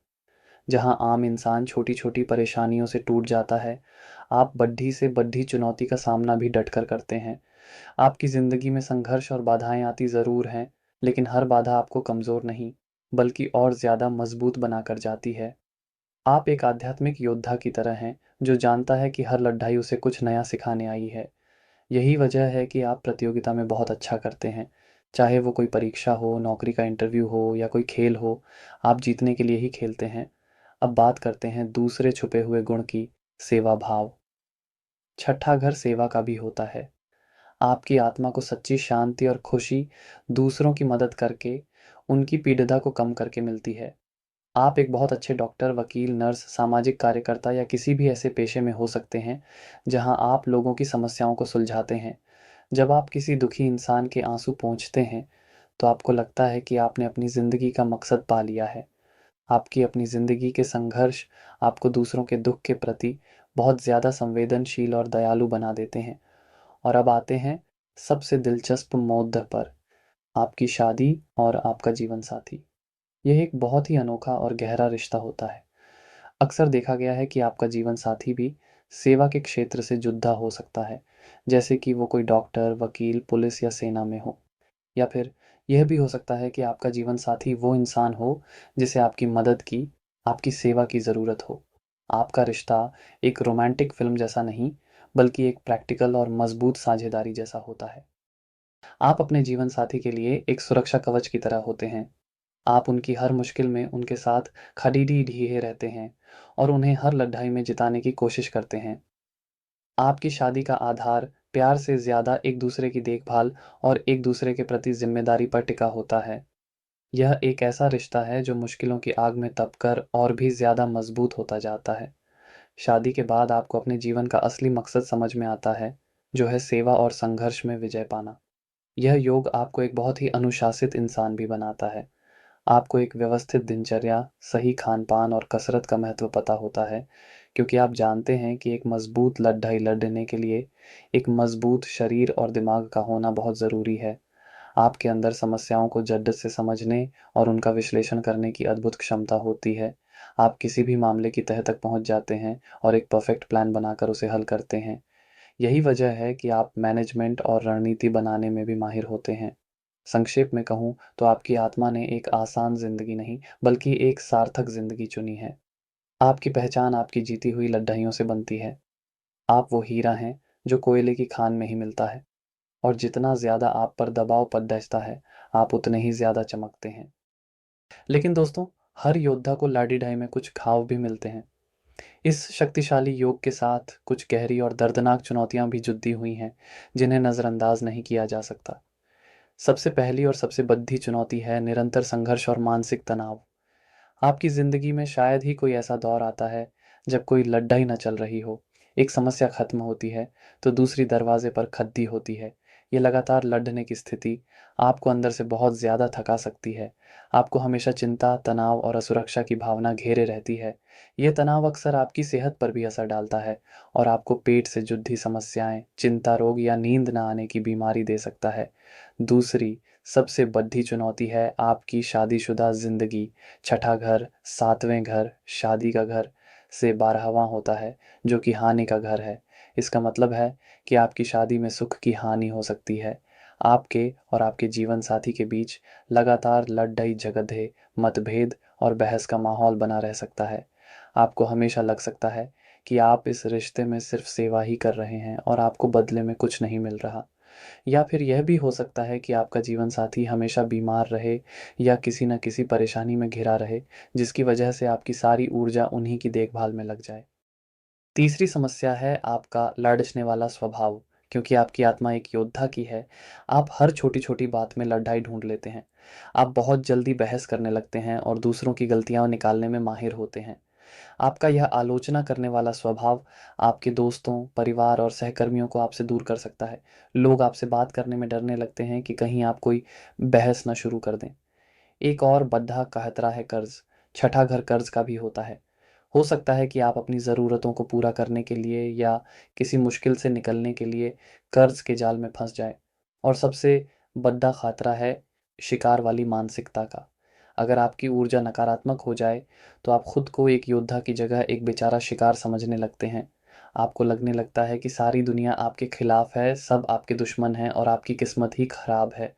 ये सोच आपको कड़िड्डीवा और निराशावादी बना सकती है। तो यहाँ सबसे बड़ा इम्तिहान ये है कि अपनी लड़ाई को अपनी ताकत कैसे बनाएं, उसे अपनी कमज़ोरी या अपनी पहचान का बोझ न बनने दें। तो अब इस योद्धा की आत्मा को सही हथियार कैसे दिए जाए ताकि वो हर लड़ाई जीते भी और घायल भी ना हो? इसका समाधान बहुत ही व्यावहारिक है। सबसे पहला और सबसे ज़रूरी उपाय है अपनी लड़ने की ऊर्जा को एक सकारात्मक दिशा देना। इसका सबसे अच्छा तरीका है सेवा। बिना किसी स्वार्थ के दूसरों की मदद करना शुरू कर दीजिए। किसी अस्पताल में जाकर मरीजों की सेवा करें, किसी गरीब बच्चे की पढ़ाई का खर्च उठाएं या जानवरों की देखभाल करें। जब आप दूसरों की लड्ढाना शुरू कर देंगे, तो आपकी अपनी लड्ढाइयाँ अपने आप छोटी लगने लगेंगी। सेवा ही इस योग का सबसे बड़ा और अचूक उपाय है। दूसरा उपाय है अपनी सेहत और मानसिक शांति के लिए एक बहुत ही सख्त और अनुशासित दिनचर्या अपनाएं। रोज़ाना कसरत या योग को अपनी ज़िंदगी का हिस्सा बना लें। यह आपके अंदर के तनाव को बाहर निकालेगा। इसके अलावा रोज़ सोने से पहले ओम का जाप या कोई भी शांत करने वाला ध्यान ज़रूर करें। यह आपके दिमागों के तूफान को शांत करेगा। तीसरा उपाय आपकी शादीशुदा ज़िंदगी के लिए है। अपने जीवन साथी के साथ लड़-डी-डी-डी-एच ना बंद करें और उनकी सेवा करना शुरू करें। उन्हें अपना दुश्मन नहीं, बल्कि अपनी टीम का सबसे ज़रूरी सदस्य समझें। उनकी बातें सुनें, उनकी देखभाल करें और उनके प्रति अपना आभार व्यक्त करें। जब आप प्यार से सेवा करेंगे, तो रिश्ते में लड़ाई की जगह ही नहीं बचेगी। घर में एक पालतू जानवर, खासकर एक कुत्ता पालना भी आपके लिए बहुत फ़ायदेमंद हो सकता है। वो घर की नकारात्मक ऊर्जा को सोख लेता है।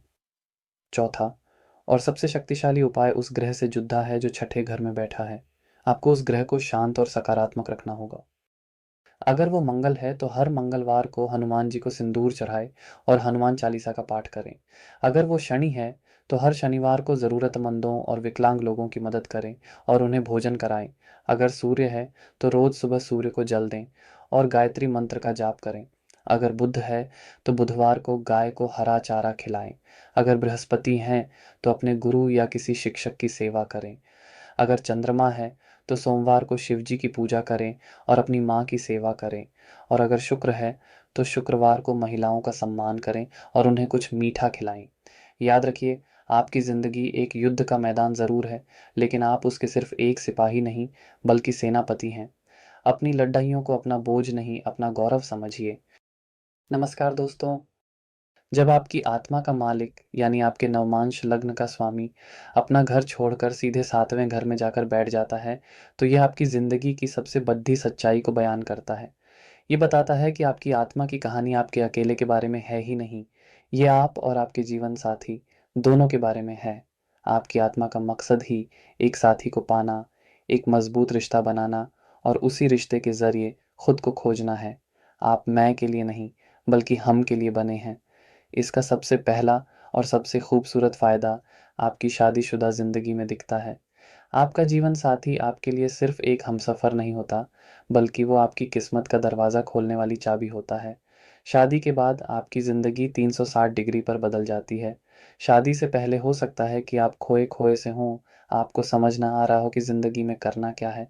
लेकिन जैसे ही आपका जीवन साथी आपकी ज़िंदगी में आता है, आपको अपनी मंज़िल साफ़ दिखने लगती है। अक्सर देखा गया है कि आपका जीवन साथी आपसे ज़्यादा सफल, समाज में ज़्यादा प्रसिद्ध या बहुत ही प्रतिभाशाली होता है और उनकी पहचान से आपकी पहचान बनती है। उनकी सफलता आपकी सफलता बन जाती है। आपका जीवन साथी वो कुम्हार होता है जो आपकी मिट्टी को एक खूबसूरत आकार देता है। वो आपको तराशता है, आपको बेहतर बनाता है और आपको दुनिया के सामने पेश करता है। आपकी खुशी, आपके फैसले, आपका पूरा जीवन आपके साथी के इर्द-गिर्द घूमने लगता है और आपको इसी में सबसे ज़्यादा सुख और संतुष्टि मिलती है। ये योग आपको एक अद्भुत और आकर्षक व्यक्तित्व भी देता है। आप लोगों को अपनी तरफ खींचने का जादू जानते हैं। आप बहुत अच्छे वार्ताकार होते हैं और रिश्तों को निभाना आपको खूब आता है। आप लोगों को जोड़ने वाले इंसान हैं, तोड़ने वाले नहीं। यही वजह है कि यह योग आपको बिज़नेस और किसी भी तरह की साझेदारी में कमाल की सफलता देता है। आप एक बहुत अच्छे बिज़नेस पार्टनर बन सकते हैं क्योंकि आप दूसरे की बात को समझना और बीच का रास्ता निकालना जानते हैं। शादी के बाद आपका असली भाग्योदय होता है। आपके रुके हुए काम बनने लगते हैं, आपको समाज में मान-सम्मान मिलने लगता है और आपकी आर्थिक स्थिति में भी ज़बरदस्त सुधार होता है। ऐसा लगता है जैसे आपके जीवन साथी का भाग्य आपके भाग्य से जुड़ कर उसे कई गुना बढ़ा देता है। आपकी आत्मा को अकेलेपन से नफ़रत होती है।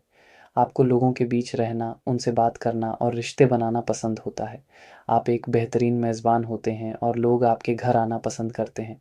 आपका जीवन साथी ही आपका सबसे अच्छा दोस्त, आपका सलाहकार और आपका सबसे बड़िदा प्रशंसक होता है। आप दोनों की जोड़ी एक मिसाल बन सकती है। संक्षेप में कहूँ तो आपकी ज़िंदगी एक दो सितारा फ़िल्म है, जिसमें आप और आपका जीवन साथी दोनों ही हीरो हैं। आपकी सबसे बड़ी खुशी और आपकी सबसे बड़ी उपलब्धि आपका रिश्ता ही होता है। आपकी आत्मा को मोक्ष या ज्ञान नहीं, बल्कि एक सच्चा और गहरा प्रेम चाहिए। लेकिन दोस्तों, जिस रिश्ते में इतनी गहराई और इतना समर्पण होता है, वहाँ कुछ बहुत ही गहरे खतरे भी छिपे होते हैं। सबसे पहली और सबसे बड़ी चुनौती है अपनी खुद की पहचान को खो देना। आप अपने जीवन साथी के लिए इतने समर्पित हो जाते हैं कि आप ये भूल ही जाते हैं कि आपकी अपनी भी कोई पहचान है, आपके अपने भी कोई सपने हैं। आप उनकी परछाई बनकर रह जाते हैं। आपका पूरा वजूद आपके रिश्ते पर टिक जाता है। दूसरी सबसे बड़ी समस्या है ज़रूरत से ज़्यादा निर्भरता। आप अपने हर छोटे-बड़े फैसले के लिए अपने जीवन साथी पर निर्भर हो जाते हैं। आप अकेले कोई कदम नहीं उठा पाते। आपको हमेशा दूसरों की सहमति और प्रशंसा की ज़रूरत पड़ती है। ये आदत आपको अंदर से बहुत कमज़ोर बना देती है। इसका एक और ख़तरनाक पहलू ये है कि अगर आपका जीवन साथी समझदार नहीं है, तो वो इस स्थिति का फ़ायदा उठा सकता है। वो आप पर हावी होने लगता है, आपके फ़ैसले लेने लगता है और आपको नियंत्रित करने की कोशिश करता है। आपका रिश्ता प्यार के रिश्ते से ज़्यादा मालिक और गुलाम के रिश्ते जैसा बन सकता है। और सबसे दर्दनाक बात, अगर किसी वजह से ये रिश्ता टूटता है, तो आपको लगता है जैसे आपकी पूरी दुनिया ही उजड़ गई है। क्योंकि आपने अपनी सारी पहचान उसी रिश्ते से बनाई थी। उसके टूटने के बाद आपको लगता है कि आपका अपना कोई वजूद ही नहीं बचा। आप पूरी तरह से बिखर जाते हैं। यह योग कभी-कभी रिश्ते को एक व्यापारिक सौदे जैसा भी बना सकता है। आप अपने साथी को प्यार करने की बजाय यह देखने लगते हैं कि उनसे आपको क्या फ़ायदा हो रहा है। प्यार की जगह हिसाब-किताब ले लेता है।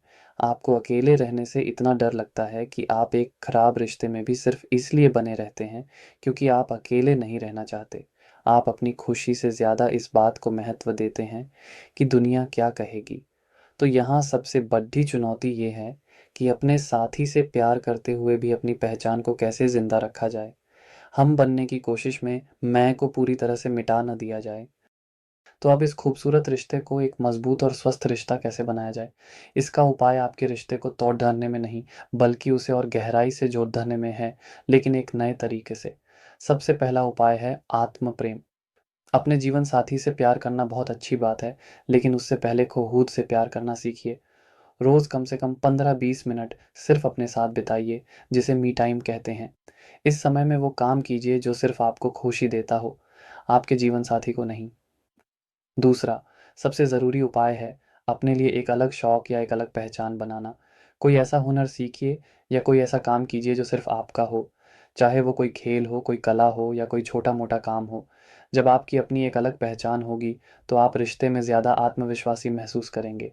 तीसरा उपाय है अपनी भावनाओं और ज़रूरतों को साफ-साफ अपने जीवन साथी को बताना। ये उम्मीद मत कीजिए कि वो आपके बिना कहे सब कुछ समझ जाएँगे। उनसे बात कीजिए, उन्हें बताइए कि आपको क्या अच्छा लगता है और क्या बुरा। एक स्वस्थ रिश्ते की नींव साफ बातचीत पर ही टिकी होती है। चौथा और सबसे शक्तिशाली उपाय उस ग्रह से जुड़ना है जो सातवें घर में बैठकर यह योग बना रहा है। आपको अपनी आत्मा के स्वामी यानी उस ग्रह को मजबूत करना होगा। अगर वो सूर्य है, तो रोज़ सुबह सूर्य को जल दें। यह आपके आत्मसम्मान को बढ़ाएगा। अगर वो चंद्रमा है, तो सोमवार को शिव जी की पूजा करें। यह आपके मन को स्थिर करेगा। अगर मंगल है, तो मंगलवार को हनुमान जी की पूजा करें। यह आपको हिम्मत देगा। अगर बुध है, तो लिखने की आदत डालें। यह आपको अपनी भावनाओं को समझने में मदद करेगा। अगर बृहस्पति गुरु हैं, तो किसी गुरु की शरण में जाएँ या कोई आध्यात्मिक किताब पढ़ें। यह आपको सही ज्ञान देगा। अगर शुक्र है, तो अपनी कला और रचनात्मकता पर ध्यान दें और अगर शनि है तो अनुशासन और धैर्य रखना सीखें। और आखिरी सलाह, अपने जीवन साथी को अपना भगवान या मालिक न बनाएं, उन्हें एक बराबर का साथी समझें। एक ऐसा साथी जिसके साथ मिलकर ज़िंदगी को और खूबसूरत बनाना है, न कि जिसकी परछाई में खो जाना है। याद रखिए, आपका रिश्ता आपकी कमज़ोरी नहीं, आपकी सबसे बड़ी ताकत है। बस आपको उस ताकत के साथ अपनी ताकत को भी जगाना है। नमस्कार दोस्तों। जब आपकी आत्मा का मालिक यानी आपके नवमांश लग्न का स्वामी यात्रा करके ज्योतिष के सबसे रहस्यमयी और गहरे घर यानी 8वें घर में बैठ जाता है, तो यह आपकी ज़िंदगी को एक सामान्य कहानी से हटाकर एक रहस्य और रोमांच से भरी हुई पहेली बना देता है। आपकी आत्मा सतही चीज़ों के लिए बनी ही नहीं है। उसे हर चीज़ की गहराई में उतरना, उसके पीछे छिपे सच को जानना और उन रहस्यों को उजागर करना पसंद है, जिन्हें आम आँखें देख नहीं पातीं। इसका सबसे पहला और सबसे बड़ा फ़ायदा है आपकी गहरी और खोजी बुद्धि। आप चीज़ों को सिर्फ़ ऊपर से नहीं देखते, आप उनके आर-पार देख सकते हैं। आप एक ज़िंदा जागता एक्स-रे मशीन हैं। कोई इंसान आपसे झूठ नहीं बोल सकता। आप उसकी आँखों में देखकर, उसकी बातों के पीछे छिपी हुई मंशा को भाँप लेते हैं। यही वजह है कि आपके अंदर एक बेहतरीन जासूस, एक मनोवैज्ञानिक या एक शोधकर्ता बनने के सारे गुण मौजूद होते हैं। आपकी आत्मा को ज्ञान की नहीं, बल्कि गुप्त ज्ञान की प्यास होती है। यह आपको ज्योतिष, तंत्र मंत्र, ध्यान और दूसरी सभी गुप्त विद्याओं की ओर स्वाभाविक रूप से खींचता है। आपको इन चीज़ों को सीखने में एक अनोखा आनंद मिलता है। आपकी छठी इंद्री, जिसे हम इंट्यूशन कहते हैं, बहुत ज़्यादा शक्तिशाली होती है। आपको आने वाली घटनाओं का पहले से ही आभास हो जाता है। आप सपनों के ज़रिए या अपने मन में उठने वाले विचारों के ज़रिए भविष्य की एक झलक देख सकते हैं। यह आपकी आत्मा की एक खास शक्ति है। अब बात करते हैं ज़िंदगी के सबसे बड़े बदलाव की। 8वाँ, घर अचानक होने वाली घटनाओं का घर है। आपकी ज़िंदगी एक सीधी सपाट सदिश नहीं बल्कि एक रोलर कोस्टर की तरह होती है, जिसमें अचानक मोर्दिश आते हैं, अचानक आप ऊँचाई पर होते हैं और अचानक नीचे। लेकिन इस योग का फ़ायदा ये है कि हर बार जब आप गिरते हैं, तो आप पहले से ज़्यादा ताकत के साथ उठते हैं। आपकी आत्मा को टूटना और फिर से जुdd धना आता है। आप उस फ़ीनिक्स पक्षी की तरह हैं जो अपनी ही राख से हर बार एक नया और ज़्यादा शक्तिशाली रूप लेकर जन्म लेता है। ये बदलाव आपको अंदर से बहुत मज़बूत और निडर बना देता है। और अब आते हैं सबसे दिलचस्प हिस्से पर, आपकी शादी, आपका जीवनसाथी और आपका ससुराल। यह योग आपकी किस्मत को सीधे आपके जीवनसाथी के परिवार और उनके धन से जोड़ देता है। आपकी आत्मा अपने जीवनसाथी से सिर्फ एक रोमांटिक रिश्ता नहीं चाहती, बल्कि एक बहुत ही गहरा, तीव्र और रहस्यमयी जुड़ाव चाहती है। अक्सर देखा गया है कि आपकी शादी के बाद आपको अपने ससुराल पक्ष से बहुत बड़ा आर्थिक लाभ मिलता है। ये किसी वसीयत के रूप में हो सकता है, किसी तोहफे के रूप में हो सकता है, या फिर आपके जीवन साथी की अपनी संपत्ति में अचानक से बहुत बड़ी बढ़ोतरी हो सकती है। आपकी आत्मा का भाग्य आपके साथी के भाग्य से इस तरह जुड़ा होता है कि उनका फ़ायदा आपका फ़ायदा बन जाता है। आपका जीवन साथी भी बहुत ही रहस्यमयी और गहरा व्यक्तित्व वाला हो सकता है। हो सकता है कि वो भी गुप्त विद्याओं में रुचि रखता हो, या किसी ऐसे पेशे में हो जो रिसर्च या जासूसी से जुड़ा हो। आपका रिश्ता एक खुली किताब की तरह नहीं होता, उसमें बहुत सारी परतें होती हैं।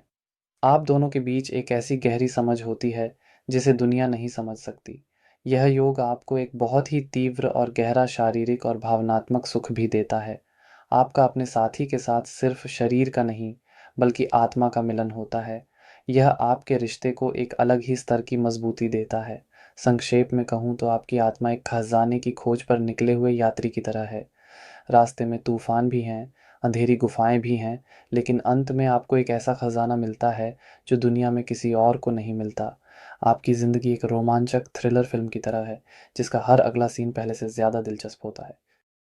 लेकिन दोस्तों, जो रास्ता इतना रहस्यमयी और ख़ातरों से भरा हो, उसमें कुछ बहुत ही गहरे और दर्दनाक गड्ढे भी होते हैं, जिनसे बचना बहुत ज़रूरी है। सबसे पहली और सबसे बड़ी चुनौती है ज़िंदगी में स्थिरता की कमी।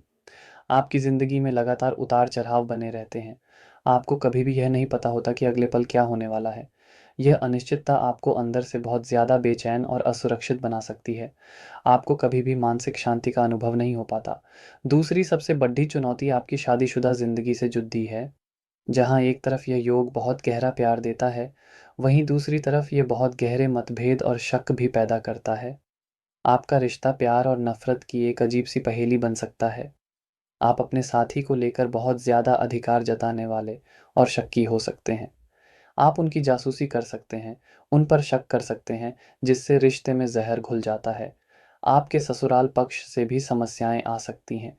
जहां एक तरफ उनसे फ़ायदा हो सकता है, वहीं दूसरी तरफ वो आपके रिश्ते में बहुत ज़्यादा दखलंदाजी कर सकते हैं और आपके जीवन को नियंत्रित करने की कोशिश कर सकते हैं। तीसरी बड़ी समस्या है छिपे हुए दुश्मन और बदनामी। आठवां घर बदनामी और छिपे हुए घोटालों का भी है। आप किसी ऐसी साजिश या घोटाले में फंस सकते हैं जिससे आपकी सालों की बनी बनाई इज्जत मिट्टी में मिल जाए। यह योग आपकी सेहत के लिए भी अच्छा नहीं माना जाता। यह लंबी और पुरानी बीमारियां दे सकता है जिनका कारण आसानी से पता नहीं चलता। आपका मानसिक स्वास्थ्य भी इससे बहुत ज़्यादा प्रभावित होता है। आपको डिप्रेशन, चिंता और अकेलेपन का सामना करना पड़ DDH सकता है। और सबसे बड़ा खतरा है नकारात्मकता की ओर झुकाव।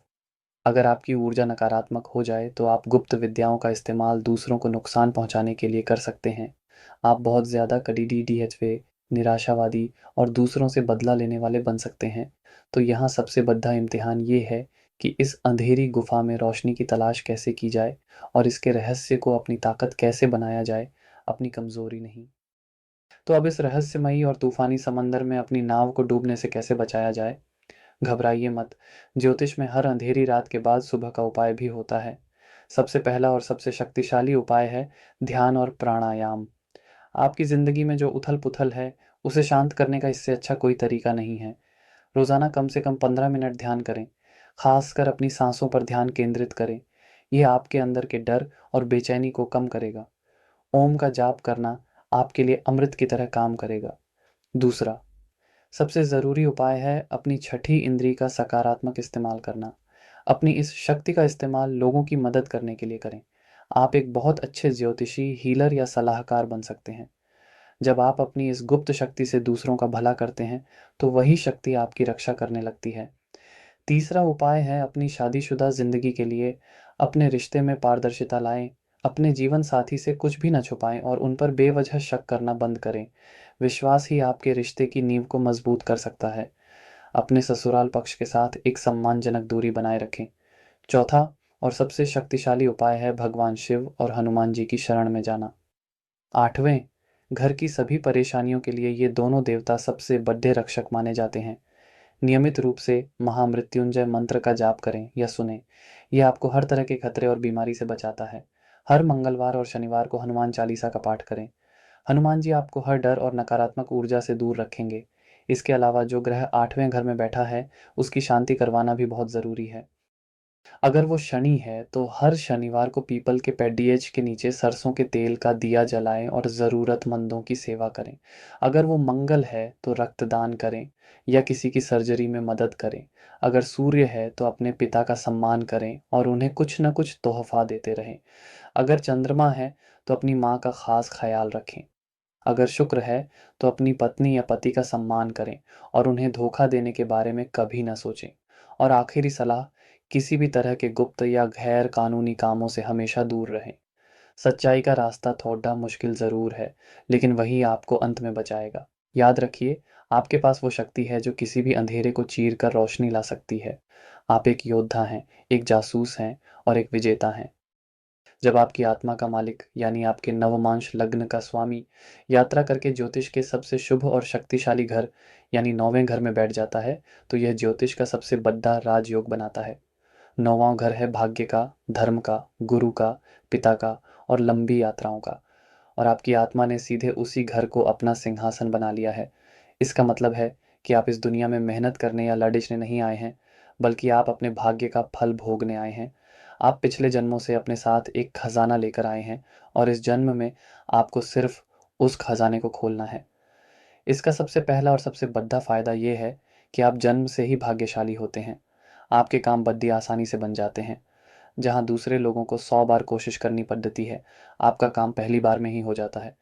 ऐसा लगता है जैसे कोई अदृश्य शक्ति हमेशा आपकी मदद कर रही है, आपका हाथ पकड़ कर आपको सही रास्ते पर ले जा रही है। किस्मत हमेशा आपके दरवाजे पर दस्तक देती है। आपको ज़िंदगी में सही समय पर सही मौके और सही लोग मिलते चले जाते हैं। अब बात करते हैं आपके स्वभाव की। आपकी आत्मा बहुत ही धार्मिक, नैतिक और सात्विक होती है। आपके अंदर एक कुदरती समझ होती है कि क्या सही है और क्या गलत। आप कभी भी जानबूझकर किसी का बुरा नहीं कर सकते। आपका दिल बहुत साफ होता है और आपकी सोच बहुत ऊंची होती है। आप हमेशा सच का साथ देते हैं और धर्म के रास्ते पर चलते हैं। लोग आपके ज्ञान, आपकी ईमानदारी और आपके शांत स्वभाव की वजह से आपका बहुत सम्मान करते हैं। यह योग आपको एक बेहतरीन गुरु या शिक्षक भी बनाता है। आपके पास जो ज्ञान होता है, उसे आप सिर्फ अपने तक नहीं रखते, बल्कि उसे दूसरों में बांटना आपको अच्छा लगता है।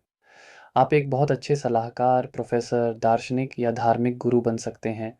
लोग अपनी समस्याओं का समाधान खोजने के लिए आपके पास आते हैं और आपकी सलाह उनके लिए रामबाण की तरह काम करती है। और अब आते हैं सबसे दिलचस्प हिस्से पर, आपकी शादी और आपका जीवन साथी। दोस्तों, इस युग में आपका जीवन साथी आपके लिए ईश्वर का भेजा हुआ एक तोहफा होता है। आपका जीवन साथी भी आपकी ही तरह बहुत भाग्यशाली, धार्मिक और ऊंची सोच वाला होता है। वो आपके आध्यात्मिक सफर में आपका सबसे बड़ा साथी बनता है। आपकी शादी सिर्फ एक सामाजिक बंधन नहीं होती, बल्कि एक आध्यात्मिक मिलन होती है। आप दोनों का लक्ष्य एक ही होता है, धर्म के रास्ते पर चलकर एक सार्थक जिंदगी जीना। आपकी शादी के बाद आपका भाग्य और भी ज्यादा चमकने लगता है। आपका जीवन साथी आपकी ज़िंदगी में आकर आपकी किस्मत को 100 गुना बढ़ा देता है। हो सकता है कि आपका जीवन साथी आपको किसी धार्मिक यात्रा पर मिले या वो किसी दूसरे शहर या देश से हो। यह योग आपको लंबी यात्राओं, खासकर विदेश यात्राओं का भी भरपूर मौका देता है। आपकी किस्मत आपके जन्म स्थान से दूर जाकर ज़्यादा चमकती है। विदेश में बसना या वहाँ काम करना आपके लिए बहुत ही फ़ायदेमंद साबित होता है। आपके अपने पिता और गुरुओं के साथ भी बहुत गहरे और अच्छे रिश्ते होते हैं। आपके पिता आपके लिए पहले गुरु होते हैं और वो आपकी ज़िंदगी को सही दिशा देने में एक बहुत बड़ी भूमिका निभाते हैं। आपको ज़िंदगी में हमेशा अच्छे गुरु मिलते हैं जो आपका मार्गदर्शन करते हैं। संक्षेप में कहूँ तो आपकी आत्मा एक तीर्थ यात्री की आत्मा है, जिसकी मंजिल है ज्ञान, धर्म और ईश्वर को पाना। आपकी ज़िंदगी एक शांत और पवित्र नदी की तरह है, जो बिना किसी शोर के बहती है और अंत में जाकर परम सागर में मिल जाती है। आप इस दुनिया के लिए एक आशीर्वाद की तरह हैं। लेकिन दोस्तों जहाँ इतना ज़्यादा भाग्य और इतना ज़्यादा ज्ञान होता है, वहाँ अहंकार का एक छोटा सा बीज भी सिर उठा सकता है। इस अद्भुत योग के साथ कुछ सूक्ष्म लेकिन गहरी चुनौतियाँ भी जुड़ी होती हैं। सबसे पहली और सबसे बड़ी चुनौती है धार्मिक अहंकार। क्योंकि आपके पास ज्ञान होता है और आप नैतिक रास्ते पर चलते हैं, तो आपको लगने लगता है कि सिर्फ आप ही सही हैं और बाकी सब गलत हैं। आप दूसरों को उनके रहन सहन, उनकी सोच और उनकी आस्था के लिए जज करने लगते हैं। आप बहुत ज़्यादा कट्टर और उपदेश देने वाले बन सकते हैं। यह मैं ही सही हूँ वाली सोच आपको दूसरों से दूर कर सकती है। दूसरी बड़ी चुनौती है भाग्य पर ज़रूरत से ज़्यादा निर्भर हो जाना। क्योंकि आपके काम आसानी से बन जाते हैं, आप मेहनत करना छोड़ सकते हैं। आपको लगने लगता है कि बिना कुछ किए ही सब कुछ मिल जाएगा। ये आलस आपको अपनी पूरी क्षमता का इस्तेमाल करने से रोकता है और आप ज़िंदगी में उतना हासिल नहीं कर पाते जितना आप कर सकते थे। तीसरी समस्या है दुनियादारी से पूरी तरह कट जाना। आप अपने ज्ञान, अपनी पूजा पाठ और अपनी आध्यात्मिक दुनिया में इतने ज़्यादा खो सकते हैं कि आप अपनी पारिवारिक और सामाजिक जिम्मेदारियों को भूल जाएं। आपका जीवन साथी या आपके बच्चे आपसे यह शिकायत कर सकते हैं कि आप उन्हें पर्याप्त समय नहीं देते।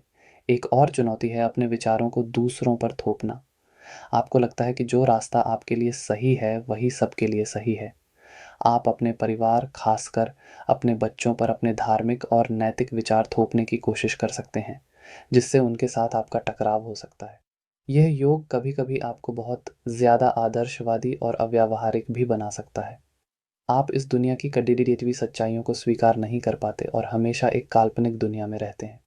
तो यहाँ सबसे बड़ा इम्तिहान ये है कि अपने ज्ञान को अहंकार में और अपने भाग्य को आलस्य में बदलने से कैसे रोका जाए। सच्चा ज्ञानी वही है जो विनम्र भी हो। तो अब इस भाग्यशाली और ज्ञानी आत्मा को ज़मीन से कैसे जोड़े रखा जाए? इसका समाधान भी धर्म और ज्ञान के रास्ते में ही छिपा है। सबसे पहला और सबसे ज़रूरी उपाय है सेवा। सच्चा धर्म सिर्फ पूजा पाठ नहीं बल्कि सेवा भी है। अपने ज्ञान का इस्तेमाल सिर्फ उपदेश देने के लिए नहीं बल्कि लोगों की मदद करने के लिए करें। किसी गरीब को पराहाय, किसी ज़रूरतमंद की मदद करें या किसी सामाजिक संस्था से जुड़ जाएं।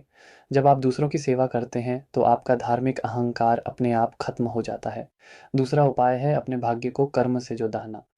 ये हमेशा याद रखें कि भाग्य भी तभी साथ देता है जब आप कर्म करते हैं।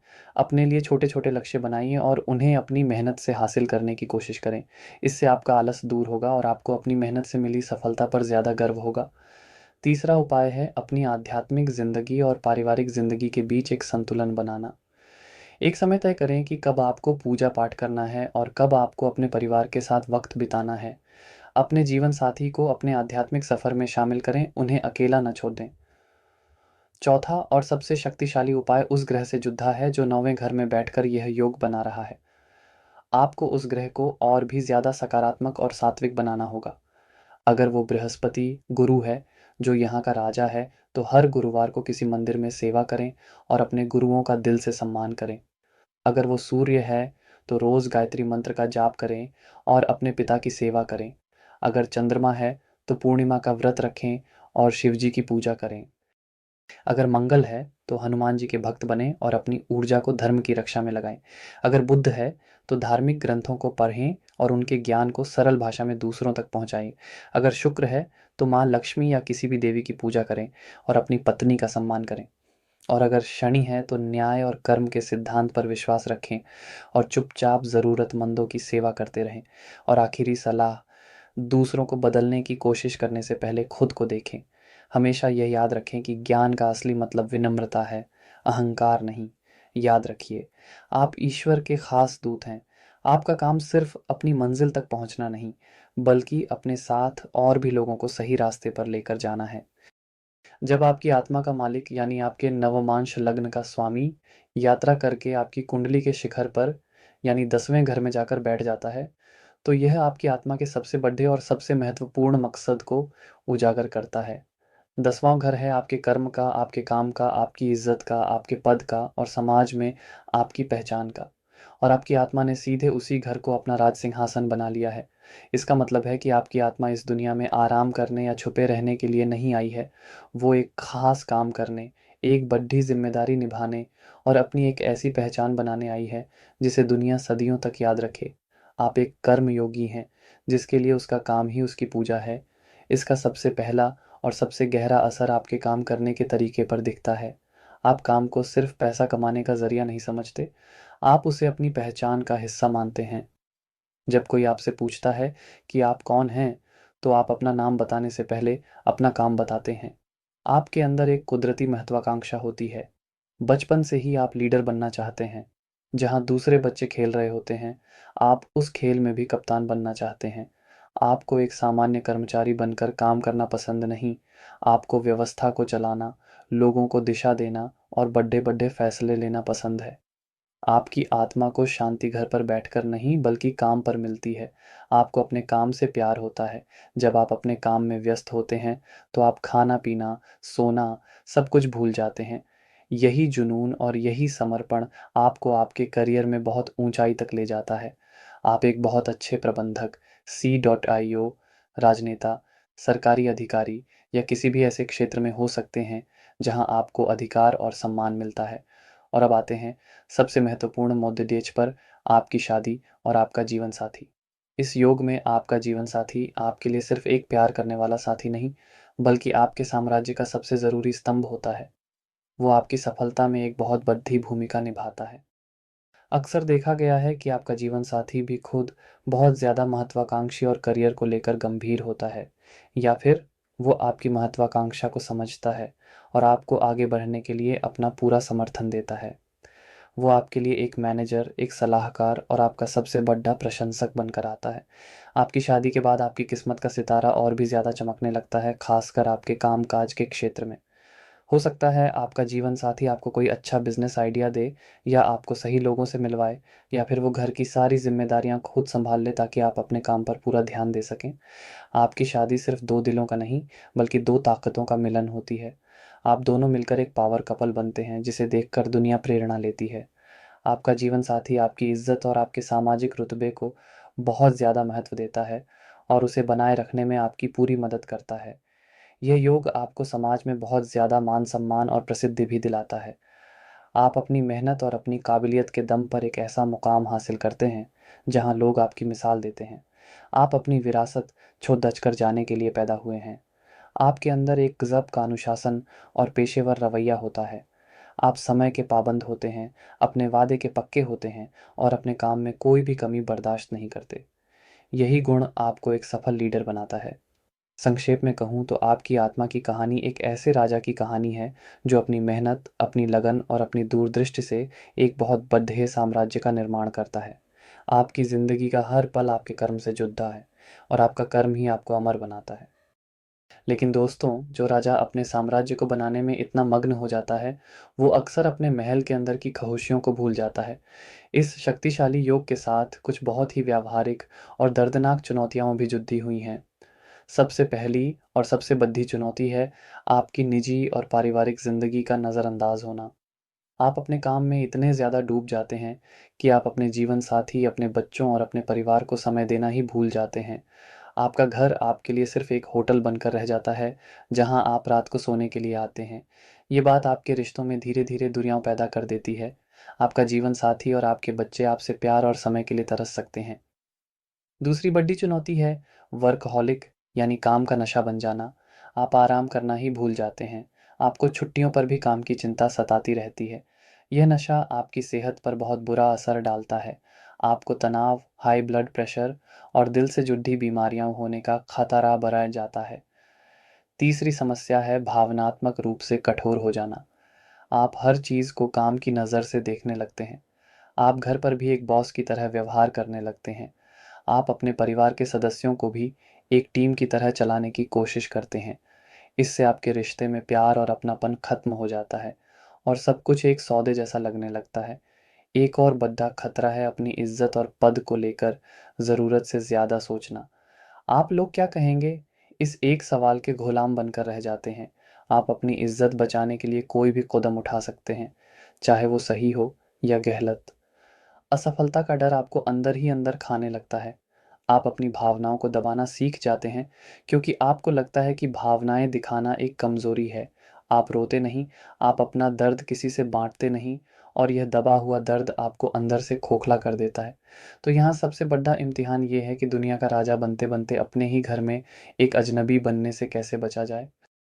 तो अब इस कर्मयोगी राजा को एक अच्छा इंसान और एक अच्छा पारिवारिक सदस्य कैसे बनाया जाए, इसका समाधान काम छोड़ देने में नहीं, बल्कि जीवन में संतुलन लाने में है।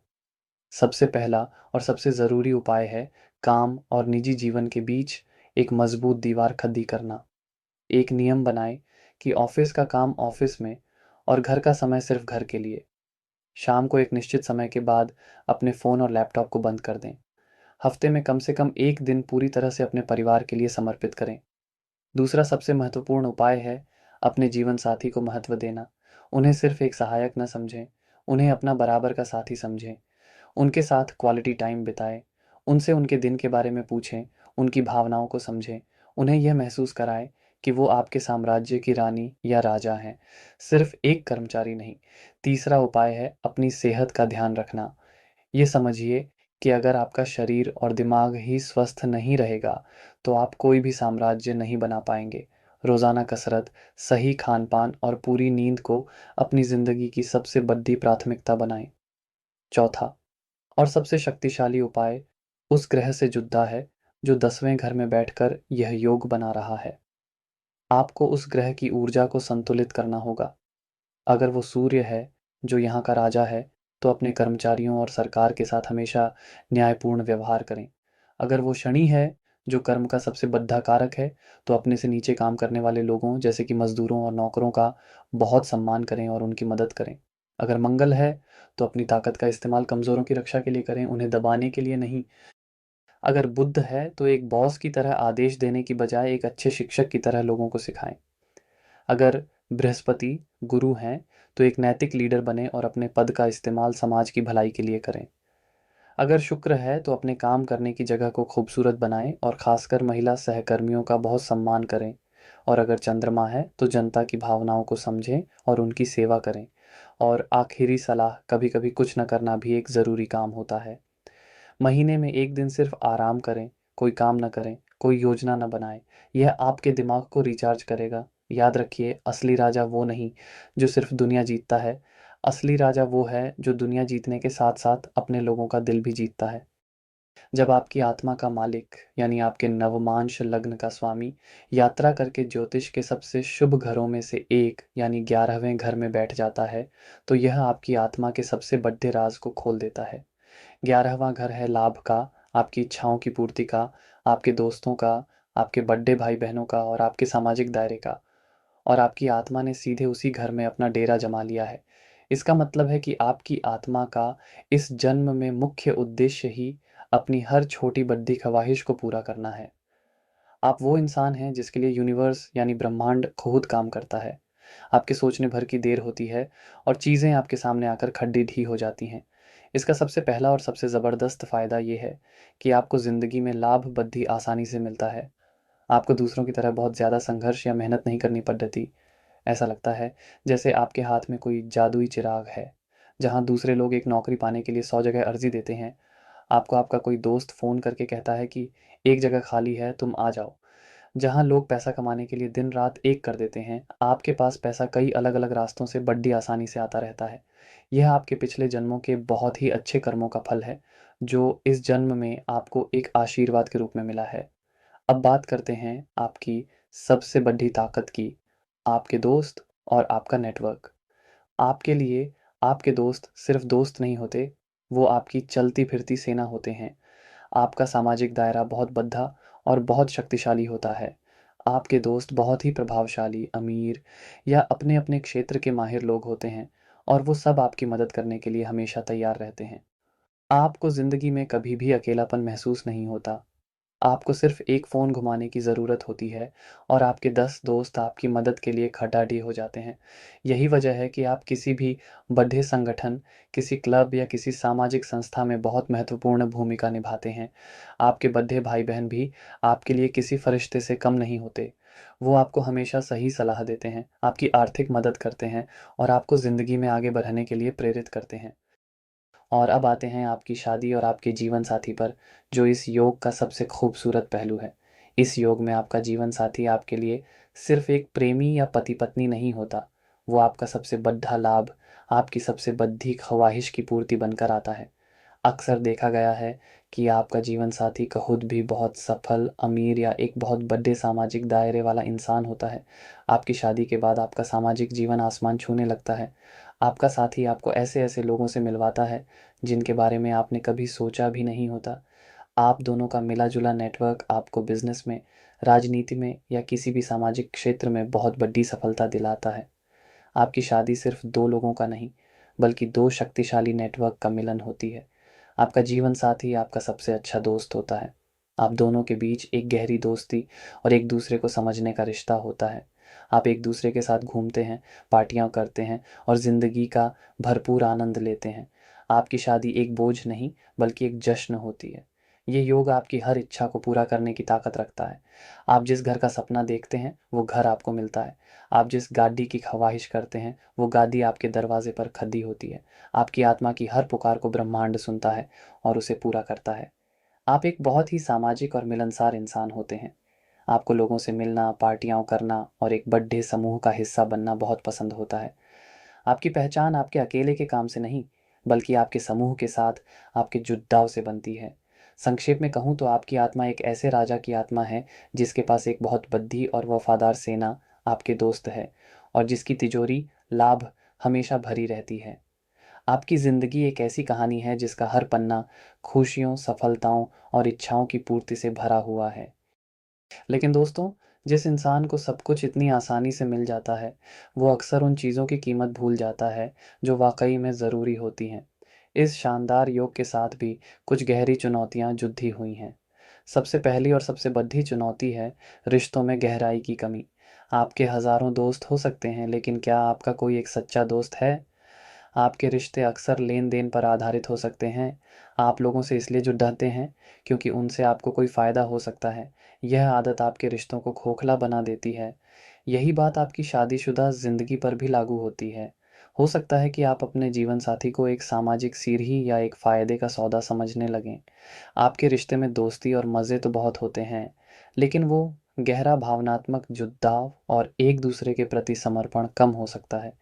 आपका साथी यह महसूस कर सकता है कि आप उनसे नहीं, बल्कि उनके रुतबे या उनके नेटवर्क से प्यार करते हैं।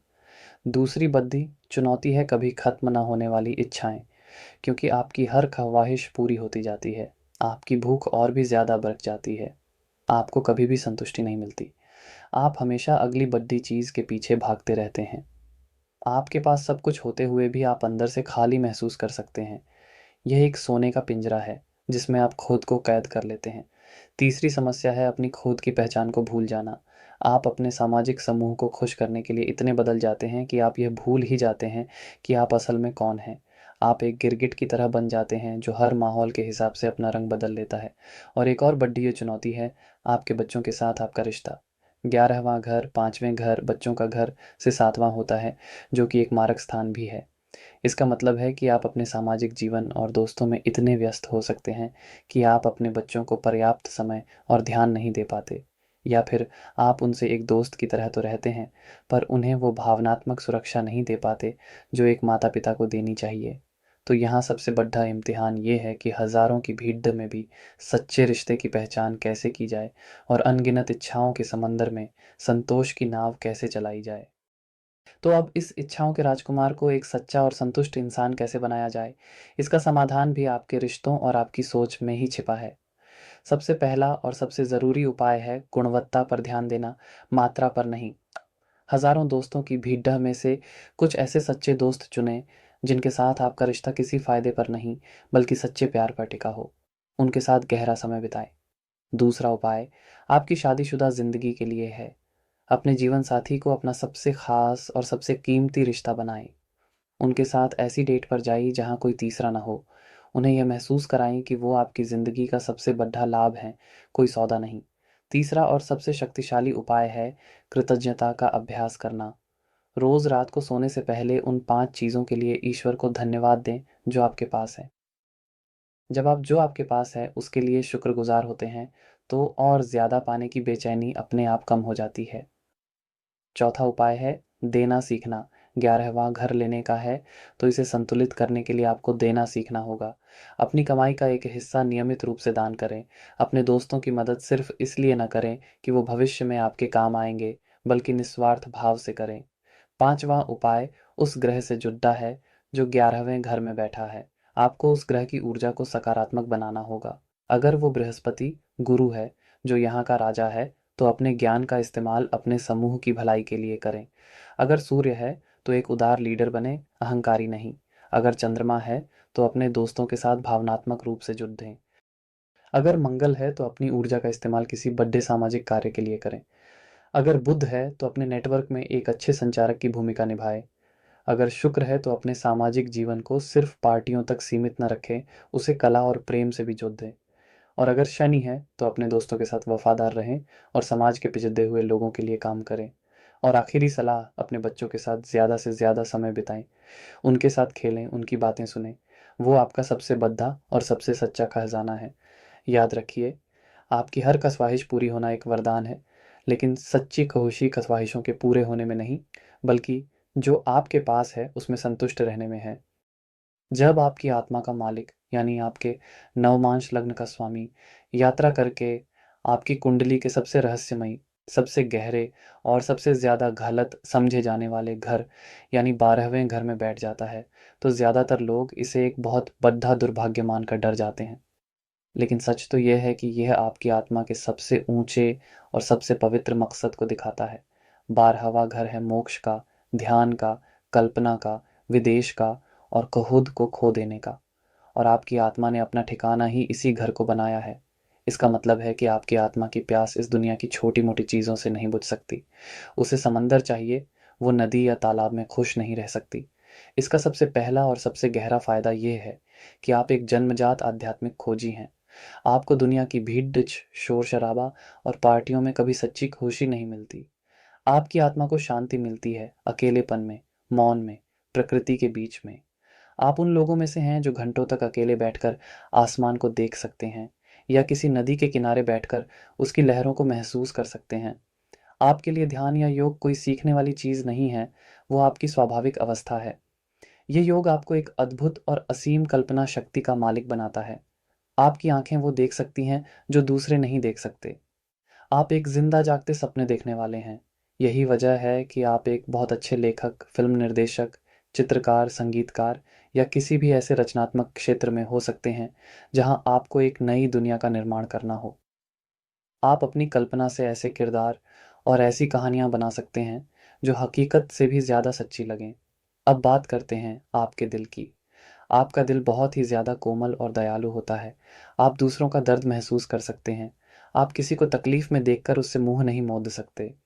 आपके अंदर एक स्वाभाविक हीलर यानी मरहम लगाने वाले के गुण होते हैं। आप एक बहुत अच्छे मनोवैज्ञानिक, डॉक्टर, नर्स या सामाजिक कार्यकर्ता बन सकते हैं। जब आप किसी रोते हुए को हंसा देते हैं या किसी ज़रूरतमंद की मदद करते हैं, तो आपकी आत्मा को लगता है कि उसे उसकी मंजिल मिल गई है।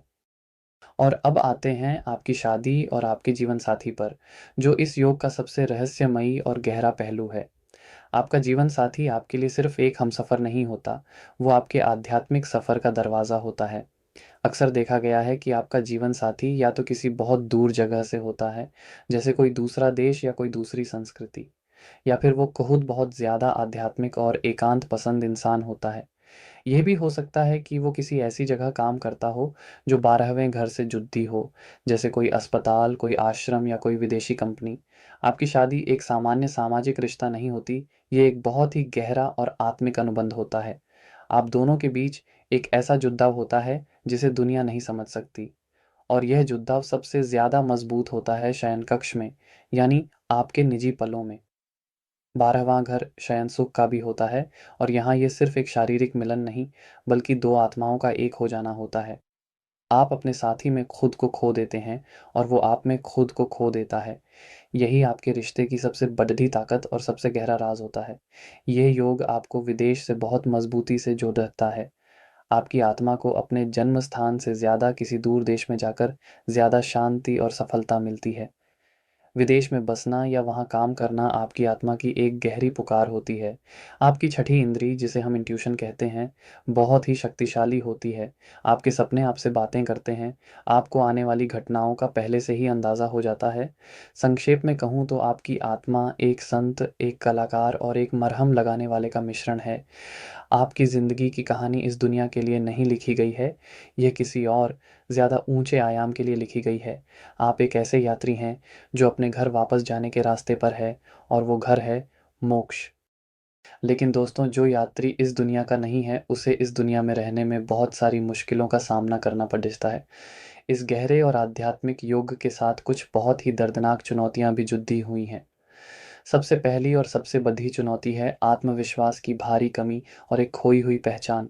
क्योंकि आपकी आत्मा खुद को खो देने वाले घर में है, आपको हमेशा यह महसूस होता है कि आप कौन हैं, आपको क्या करना है।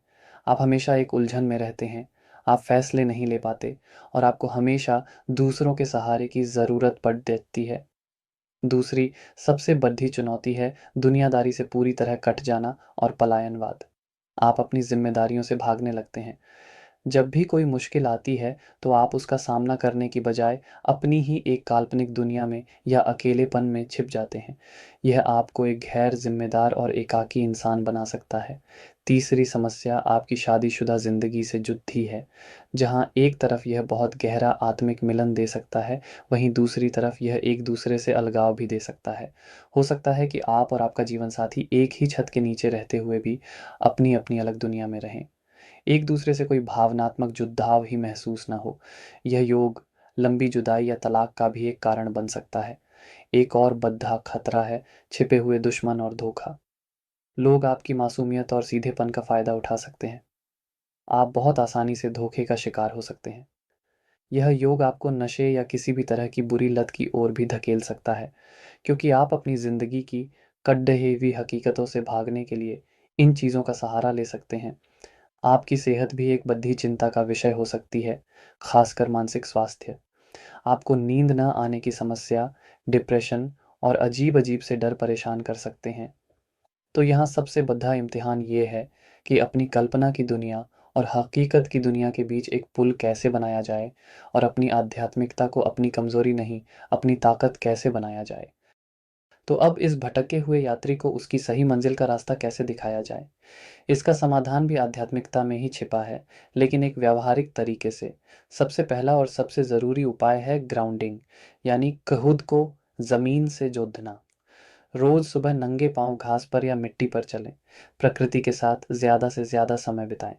यह आपको आपकी काल्पनिक दुनिया से निकालकर हकीकत में लाएगा। दूसरा उपाय है एक अनुशासित दिनचर्या बनाना। अपने सोने, जागने, खाने और काम करने का एक समय तय करें। अनुशासन आपके बिखरे हुए मन को एक जगह इकट्ठा करने में मदद करेगा। तीसरा और सबसे शक्तिशाली उपाय है ध्यान, लेकिन सिर्फ आंख बंद करके बैठना नहीं, बल्कि किसी मार्गदर्शक के साथ या किसी सक्रिय ध्यान की विधि को अपनाएं। विपश्यना जैसी ध्यान की तकनीक आपके लिए चमत्कार कर सकती है। यह आपको अपनी आत्मा से मिलाएगी और आपके सारे डरों को दूर करेगी। चौथा उपाय है अपनी कल्पना को एक रचनात्मक रूप देना। एक डायरी लिखें, पेंटिंग करें या एक ब्लॉग शुरू करें। जब आप अपनी कल्पना को कागज़ पर या कैनवास पर उतार देते हैं, तो वो आपके दिमाग में घूमकर आपको परेशान नहीं करती। पाँचवाँ उपाय है निस्वार्थ सेवा। किसी अस्पताल, अनाथ आश्रम या वृद्धाश्रम में जाकर हफ्ते में कुछ घंटे सेवा करें। जब आप दूसरों के दुखों को देखते हैं और उन्हें कम करने की कोशिश करते हैं, तो आपके अपने दुख अपने आप छोटे लगने लगते हैं। छठा उपाय उस ग्रह से जुड़ा है जो 12वें घर में बैठा है। आपको उस ग्रह को मजबूत करना होगा ताकि आपकी आत्मा को ताकत मिले। अगर वो बृहस्पति गुरु है, तो किसी अच्छे आध्यात्मिक गुरु की शरण में जाएं। अगर शनि है, तो ध्यान और योग को अपनी ज़िंदगी का अटूट हिस्सा बना लें। अगर शुक्र है, तो भक्ति संगीत सुनें या किसी देवी की भक्ति करें। अगर सूर्य है, तो रोज़ सुबह गायत्री मंत्र का जाप करें। यह आपके आत्मविश्वास को जगाएगा। अगर चंद्रमा है, तो हर सोमवार को शिव जी को जल चढ़ाएं और रात में सोने से पहले ध्यान करें। अगर मंगल है, तो हनुमान जी की भक्ति करें, वो आपके सारे डर दूर करेंगे। और अगर बुध है, तो आध्यात्मिक किताबें पढ़ें और मंत्रों का जाप करें। और आखिरी सलाह, किसी भी तरह के नशे और गलत संगत से हमेशा दूर रहें। आपकी आत्मा बहुत पवित्र है, उसे मैला ना होने दें। याद रखिए, आप एक खास मकसद के लिए बने हैं। आपका रास्ता दूसरों से अलग और मुश्किल ज़रूर है, लेकिन आपकी मंजिल भी सबसे ऊंची और सबसे खूबसूरत है। तो मेरे प्यारे दोस्तों, आज नवमांश पर हमारी यह लंबी और गहरी यात्रा पूरी हुई। हमने नवमांश लग्न के स्वामी की, यानी हमारी आत्मा के मालिक की 12 अलग-अलग घरों की यात्रा को बहुत गहराई से समझा। हमने देखा कि कैसे हमारी आत्मा की असली इच्छा हमारे भाग्य की कहानी लिखती है, हमारे रिश्तों को आकार देती है और हमारी ज़िंदगी की दिशा तय करती है। हर घर में इस योग ने हमें कुछ खूबसूरत आशीर्वाद दिए, तो कुछ गहरी चुनौतियाँ और सबक भी सिखाए। ज्योतिष एक रोशनी की तरह है, जो हमें रास्ता तो दिखाता है, लेकिन उस रास्ते पर चलना हमें अपने कर्मों और अपनी समझ से ही है। मेरी आप सबसे एक दिल से गुजारिश है कि इस जानकारी को एक मार्गदर्शन की तरह ही देखें। अपने जीवन का कोई भी बद्धा फैसला लेने से पहले किसी अनुभवी और ज्ञानी ज्योतिषी से अपनी पूरी कुंडली का विश्लेषण ज़रूर करवाएं, क्योंकि हर कुंडली अपने आप में खास होती है और सच्ची भविष्यवाणी सभी ग्रहों की स्थिति को देखकर ही की जा सकती है। आइए, इस गहरे ज्ञान का इस्तेमाल हम खुद को बेहतर समझने, अपने रिश्तों को मजबूत बनाने और ज़िंदगी की चुनौतियों का हिम्मत से सामना करने के लिए करें, क्योंकि हमारी आत्मा की शक्ति तभी सार्थक होती है, जब हम उसे प्यार और सेवा के ज़रिए दूसरों के साथ बाँटते हैं। अगर आपके मन में अगले वीडियो के लिए कोई सुझाव हो या आप कुछ कहना चाहें, तो नीचे कमेंट में ज़रूर लिखिएगा। आपकी हर एक बात, आपका हर एक शब्द मेरे लिए बहुत कीमती है। अब मैं आपसे विदा लेता हूँ। अपने सपनों को संजोए रखिए और अपनों के साथ खुशियाँ बाँटिए। राधे राधे।